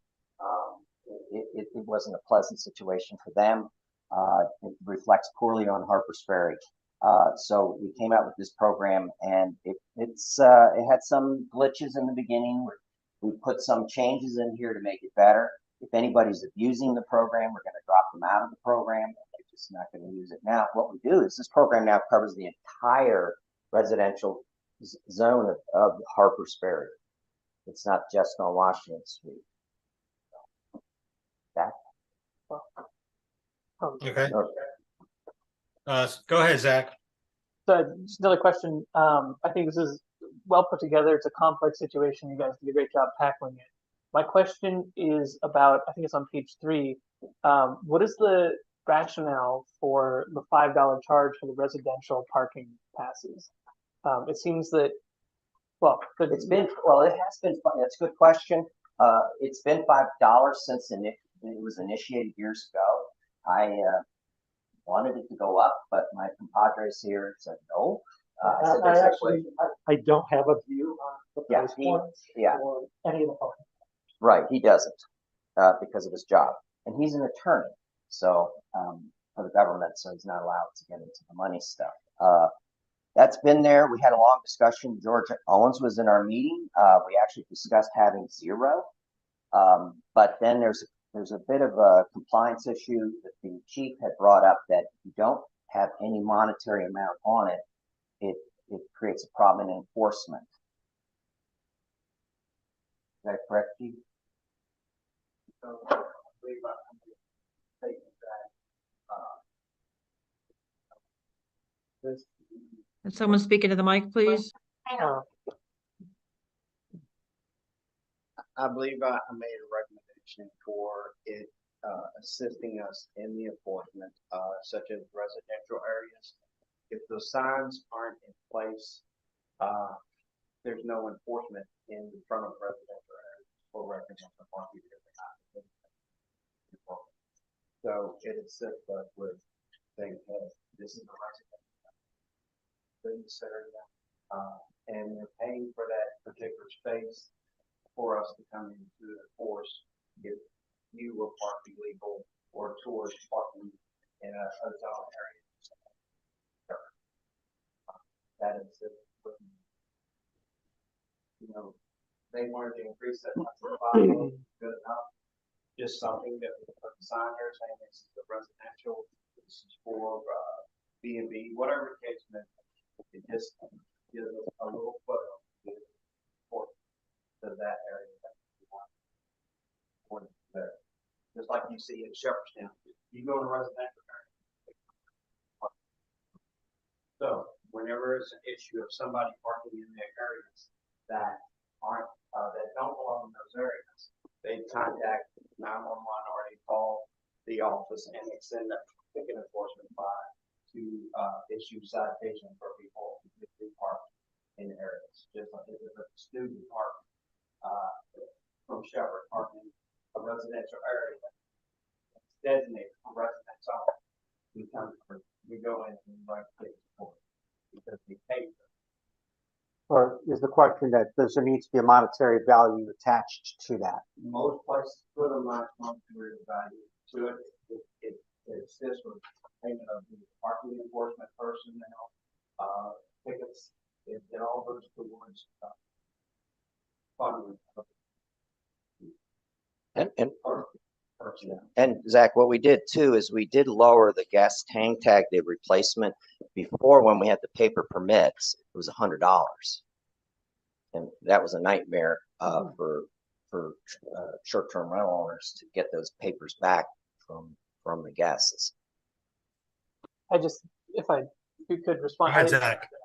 For not to belabor this, it just seems that the idea of charging a small fee for some residents who need the on-street parking versus some residents who have off-street parking of their own to cover enforcement, it's such a small amount that could be covered under the revenues generated from the remainder of the parking program. So I would be in favor of reducing it or seeing a $0 amount for at least the first sticker or two for each resident. So we're just point of information. We're in a discussion on George's motion. I'd like to amend the motion so that we have approval of the residential parking policy with the caveat that the amount for residential parking passes is reduced to 0 for the first 2 passes. And I'll second that. Thank you. Right. Nina, repeat the motion that Zach just gave. It was hard for me to hear him. Yeah, so approval of the residential parking permit policy with the caveat that the residential parking permits be $0 for the first 2 permits. Would be what? I'm sorry. Would be $0 for the first 2 permits for a resident. Okay. All right. And then I would again, suggest legal advice. I've lost the main motion, Nina. Main motion is 1, approve residential parking permit policy process section, page 1 through 3, ending with 7515 Potomac Street of the submitted revised 11/30/23 draft titled the same. And then with the amended motion, it would be with the caveat that 2 residential parking permits be provided at $0 cost to residents. 2, table the short-term rental But postpone. Postpone. Postpone the short-term rental and bed and breakfast business located in the residential zone of Harper's Ferry section and the licensed contractors, licensed businesses located in the residentially zoned areas of town, nonprofit organizations, collectively businesses sections, page 3 from short-term through 4 of the same submitted draft. And 3, continue the current short-term rental B&B contractors and business parking practices currently in place. Okay, and those, never mind. Well, right now, we're voting on Zach's amendment, which under this would make the first 2 residential parking passes $0. Right. Okay. Identify what the first 2 means. Any resident would be entitled to up to 2 decals for $0. 2 decals per residential unit, or 2 decals per year? Per resident per home, right? It's not typically how it works. 1 year. Yeah. Per vehicle. Can I amend or clarify that 2 stickers would be provided at $0 for each household? For each household. Any extras thereafter would be the $5. That is. Well, Then you only get one. You only get one. And can I ask why, Zach, is the $5 seen as too cumbersome? So it's one of the things going back to the election. I heard this a few times that a lot of people in town felt that it's I don't want to say unfair, but it's unequal to require some people to have to pay the $5 since they only have on-street parking, whereas others have off-street parking and then could park at their house for $0. So the idea of charging, I think it's the idea of looking at the parking spaces as more of a commodity versus a communal space that is used to access your home or businesses in town. I think that at least giving folks the ability to park in residential areas for $0 for at least the first 2 vehicles would assuage some of those concerns, and the rest of the parking policy can remain in place. Yeah, I think I would oppose that. I think $5 is $5 a year is a pretty minimal amount. It covers some expenses that our staff are getting the parking stickers have, and also it actually gives town residents a little stake in this picture. We have to, yes, our guests are paying a huge amount of the town budget now with their parking fees, but we have a little stake in that too. So that's my feeling. Thank you, Chris. We have George and then Roberta. Yes, I believe that the message that we ought to be sending is that we're not making money off of our residents in this program. Now, I'd agree with that $5, $10, or $15 fee if we were close to the dollar on the system. If it was barely breaking even. If it was like the water department where we got climbing costs and so on. But the last time I caught an annual figure of the earnings for that program without tickets, it was $219,000. And I think even if it goes down to $100,000, that we can afford to give the 95 residents who seeking passes, a free pass on it, for putting up with the nonsense of the signs and the tourist parking. There's a mayor in town next to us. I asked him why he didn't put the parking program in. He says, I hate the signs. You and Harper's Ferry don't seem to mind them, so I got used to the sign. So he says, I want them. Anyhow, that's my feeling. George. Thank you, George. Roberta, then Nina. Roberta, then. Thank you. Thank you, Mayor. I agree with Chris. I think the $5 is fairly nominal. I think maybe the real problem is everyone should be paid equitably and everybody should pay their fair share. No one should get a handout. No one should get a subsidy. We shouldn't be offering free parking to anybody. We have a long set of bills to pay. We have too many expenses to cover, and everyone needs to take care of their fair share. If it's free for somebody, then it has to be free for all. But the best thing is everyone pays their fair share. Everyone pays the amount they're supposed to pay. No one gets a free ride. Thank you. Thank you, Nina. So my only concern, I mean, free parking sounds great.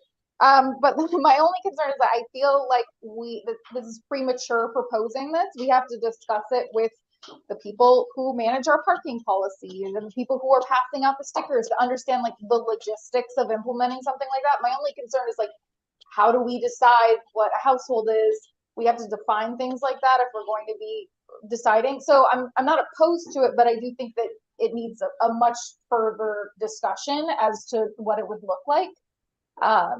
That's my only thing. Is it per household? Is it per vehicle? One sticker, like per registered vehicle? We would need to sort of work that out, the logistics of that. And I don't think we have the time or the capacity right now to discuss that further. So Okay, but we do have an amended motion on the floor, Nina, and we have a second on the amended motion. Is that correct? Yes. Correct. Okay, and then Nina, would you go over the amended motion for me one more time? Yes, just the amendment, because we're just voting on the amendment this time. Okay. Approval of residential parking permit with the caveat that 2 free parking stickers be provided per household. Okay, all right. And any other discussion on the amended motion? Nina, would you? Just that Recorder Armstrong articulated what I was thinking more eloquently than I would. Okay. Nina, would you call the roll call on the vote, please? Yep, we'll call on the vote. George Owens. Yes. Chris Craig. No. Storm DeCostanza. No. Zach Morse. Yes. And myself, no. Roberta. No. Greg Vaughn. No. Okay. All right, so now we are back to the original motion, which is George's motion. I'm not sure. Gonna avoid it again. Do you have any more discussion on that? Yeah, I have one question. And George, or the question was the word postpone. What does that mean? We're going to postpone everything after 7515 Potomac. I mean, are we going to come back to it, this fiscal year, next fiscal year? What's the plan? Well, what you asked me what my thought is?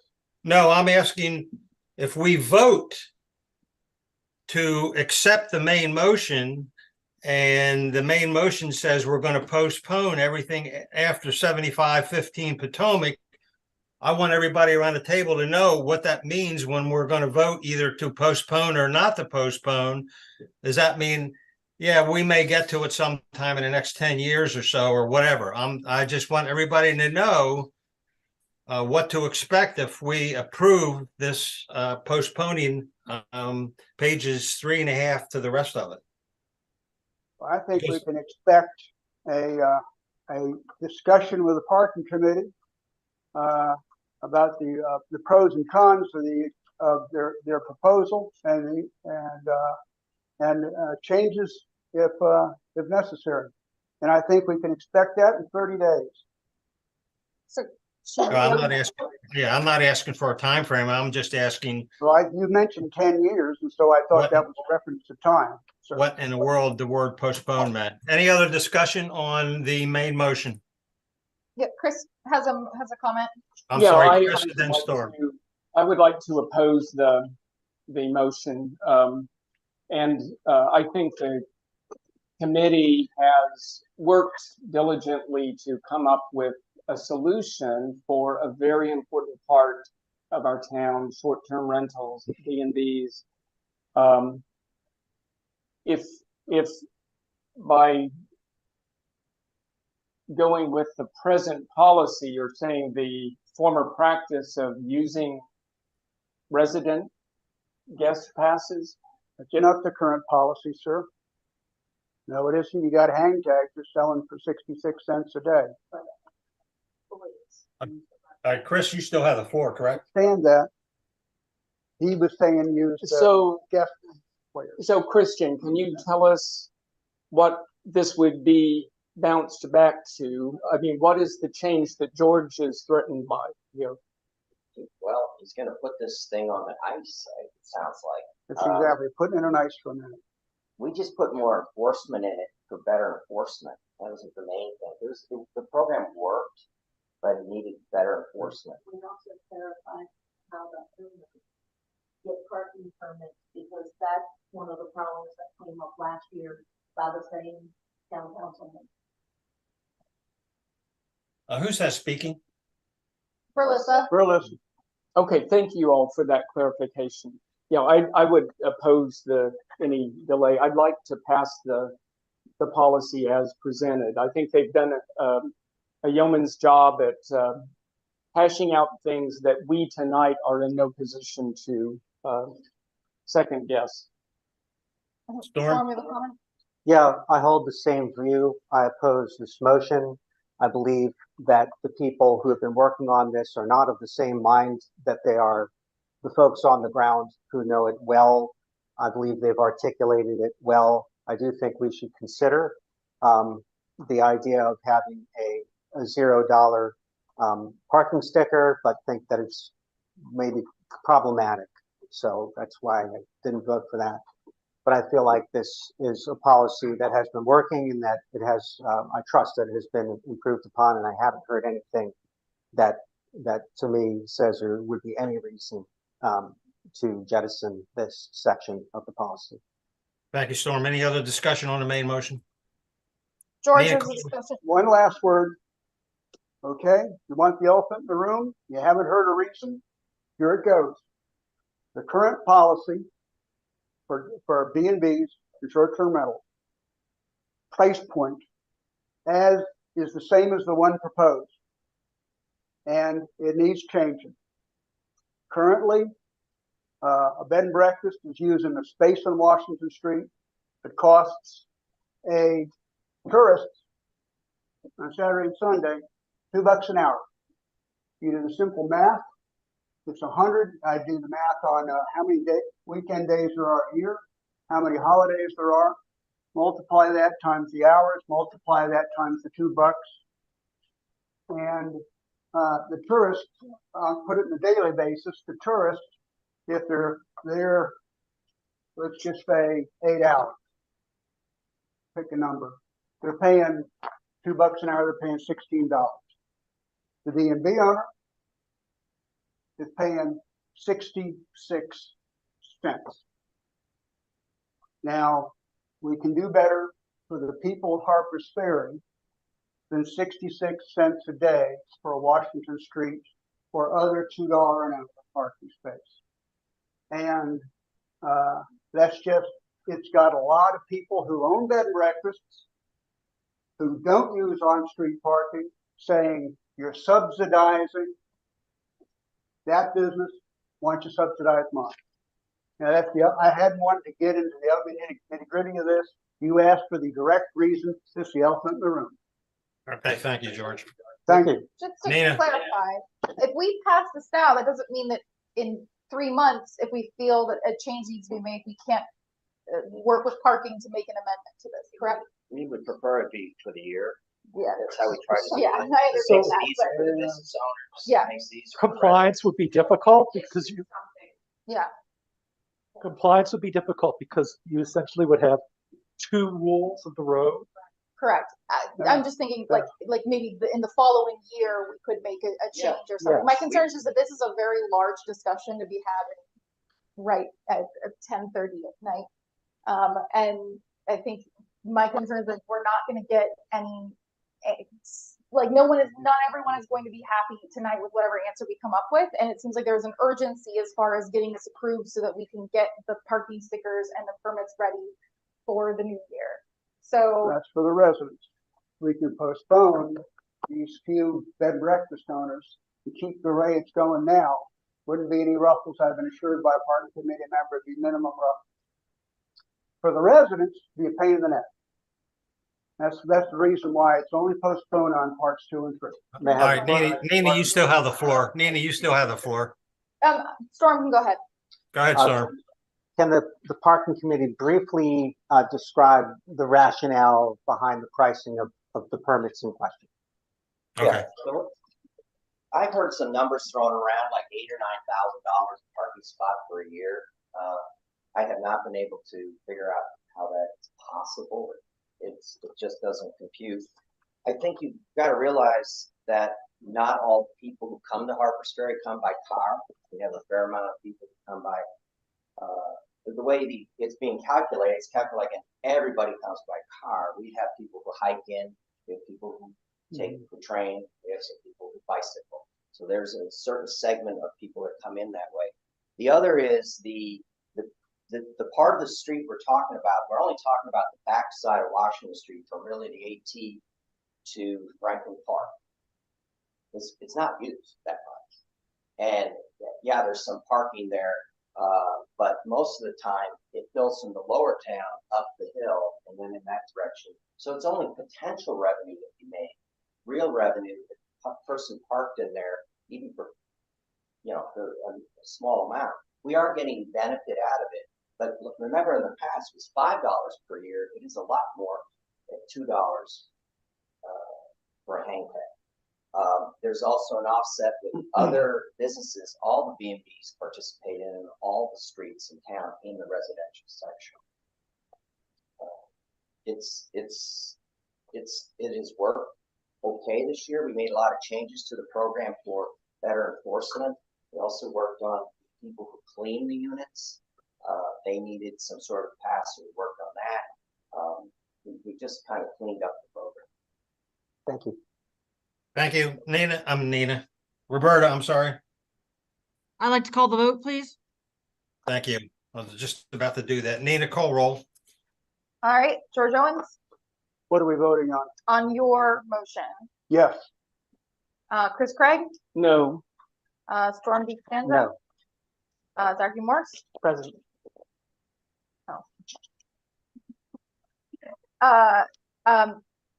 Nina Armstrong, no. Roberta Mead Curry, Yes.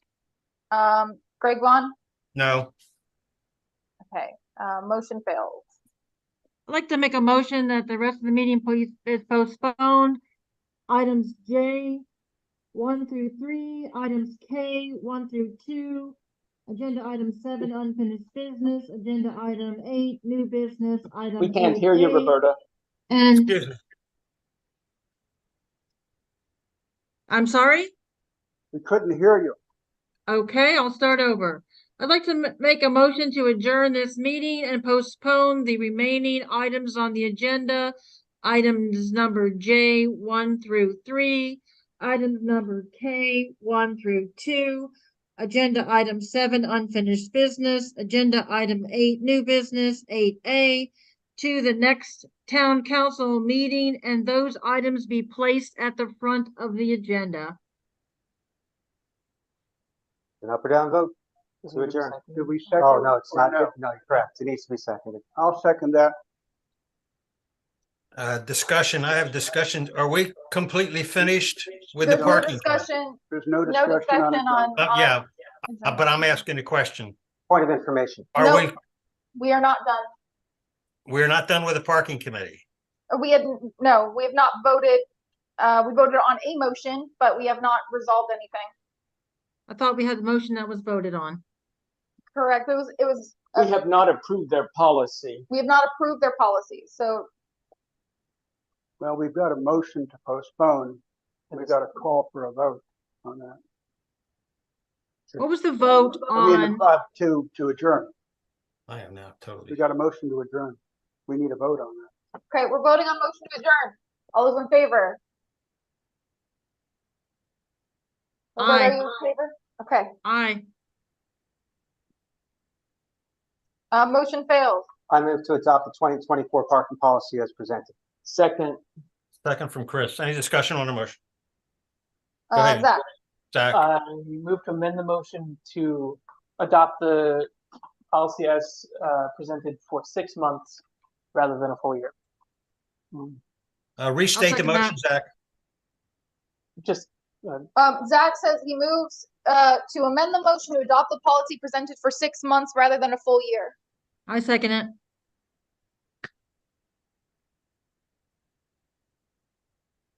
Would this present a burden to our staff? Yes. And they will all have to decide. that's correct. If the bill will be- Thank you. All right, discussion on the amendment. Any further discussion? Well, I would just say that it would give us a chance to review the policy and potentially adjust things like prices or any issues that we've discussed that we need more time to discuss without locking us into a full year of a single policy. But it would force us to, if we did change, it would be midstream. You know, at least let's, We would essentially be approving parking passes, 6-month parking passes, and then in June or July, this would come up again. so would we have to buy new passes, residents buy new passes after 6 months? I think it would depend on what we decided to would approve. It would give us 6 months to decide these questions. Do we hear from town hall staff? Storm. So, I mean, Storm had a question. Storm, did you have a question? I asked to hear from town hall staff. is there any reason why We can't hear them.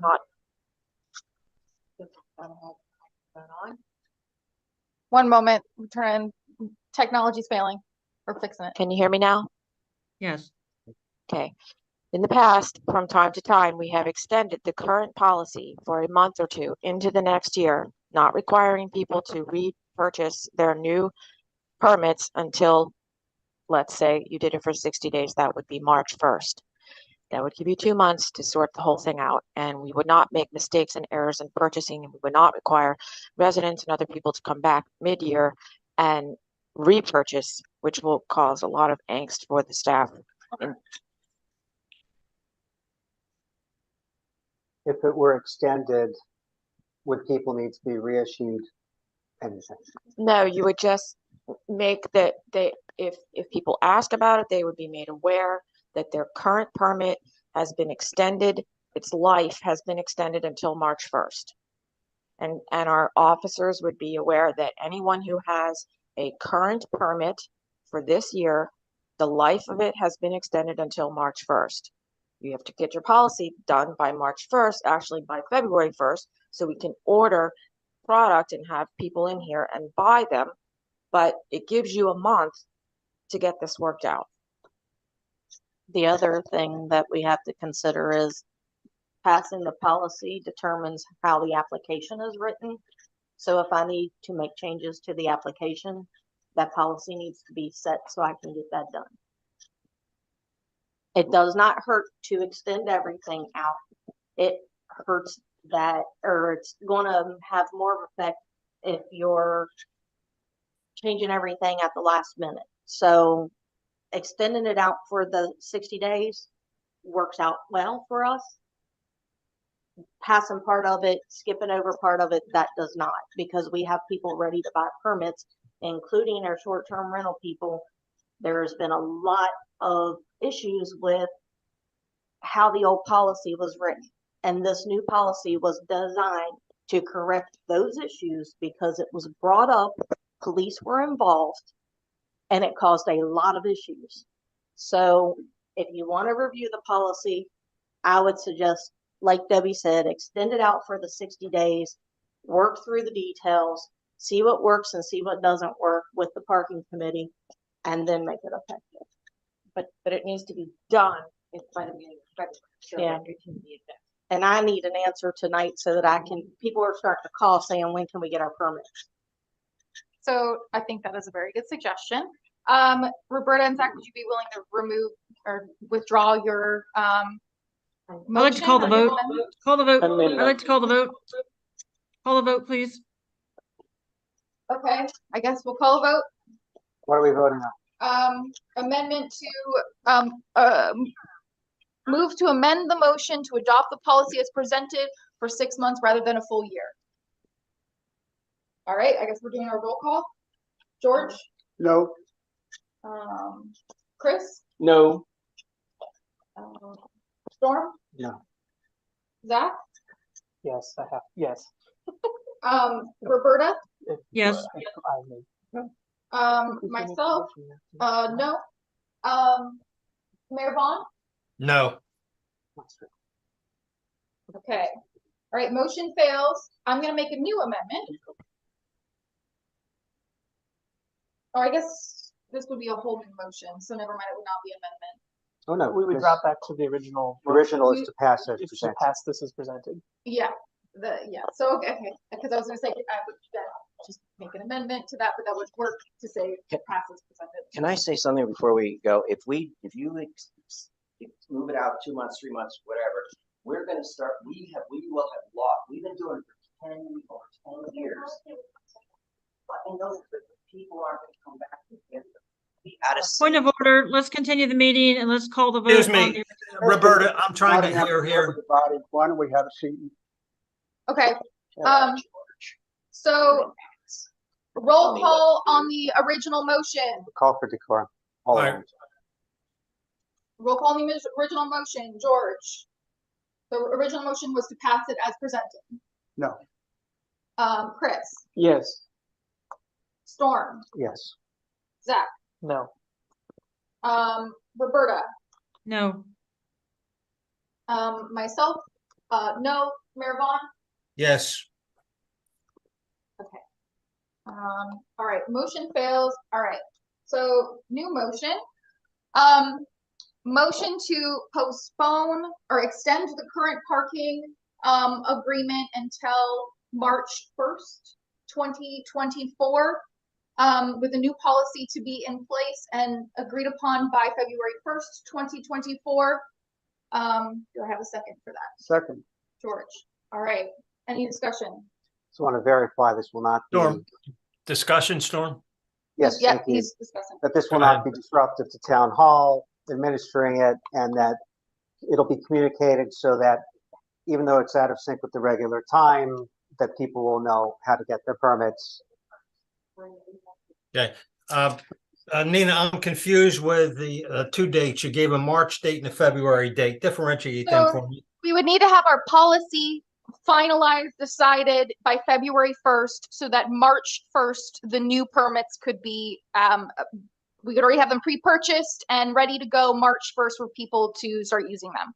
So then the parking policy's got to be resolved by by February 1st Correct. by the parking committee, correct? By town Town council. council. Town council will have to approve it by February 1st. And really, this is the only horse in town right now because the original motion was This is Decline. this is what we're dealing with. Okay. All right, I think I understand.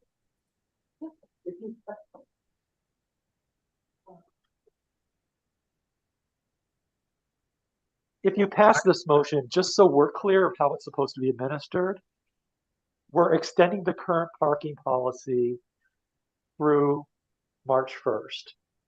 In my mind, that means that if you're a residential parking permit user, you don't have to get a new parking permit until March 1st. If you are a short-term rental, you continue to have to buy hang tags for your guests. If you are a contractor, you have to buy the contractor hang tag. So just so we're all on the same page. All right. Correct. Thank you. Yeah, we're just extending the current policy a little bit longer. Okay. Let's do any more discussion? Okay, roll call. George Owens, Yes. Chris Craig, Yes. Storm Stanza, yes.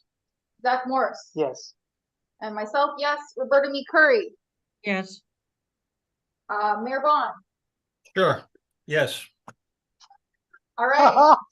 It passes. I'd like to make a motion that the meeting be adjourned with the following agenda items: J 1 through 3, K 1 through 2, agenda item 7, unfinished business, agenda item 8, new business, agenda item 8A, to be postponed until the next town council meeting, and all of those agenda items be placed at the front of the meeting, please.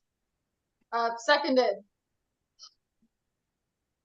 I couldn't hear a word. Oh, it's just basically Motion to- postpone everything until the next one, Okay. everything else.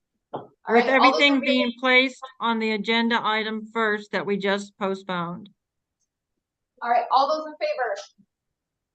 Aye. Aye. All right, 6-1. Motion adjourned. Now let's all get ice cream. Whatever keeps you awake.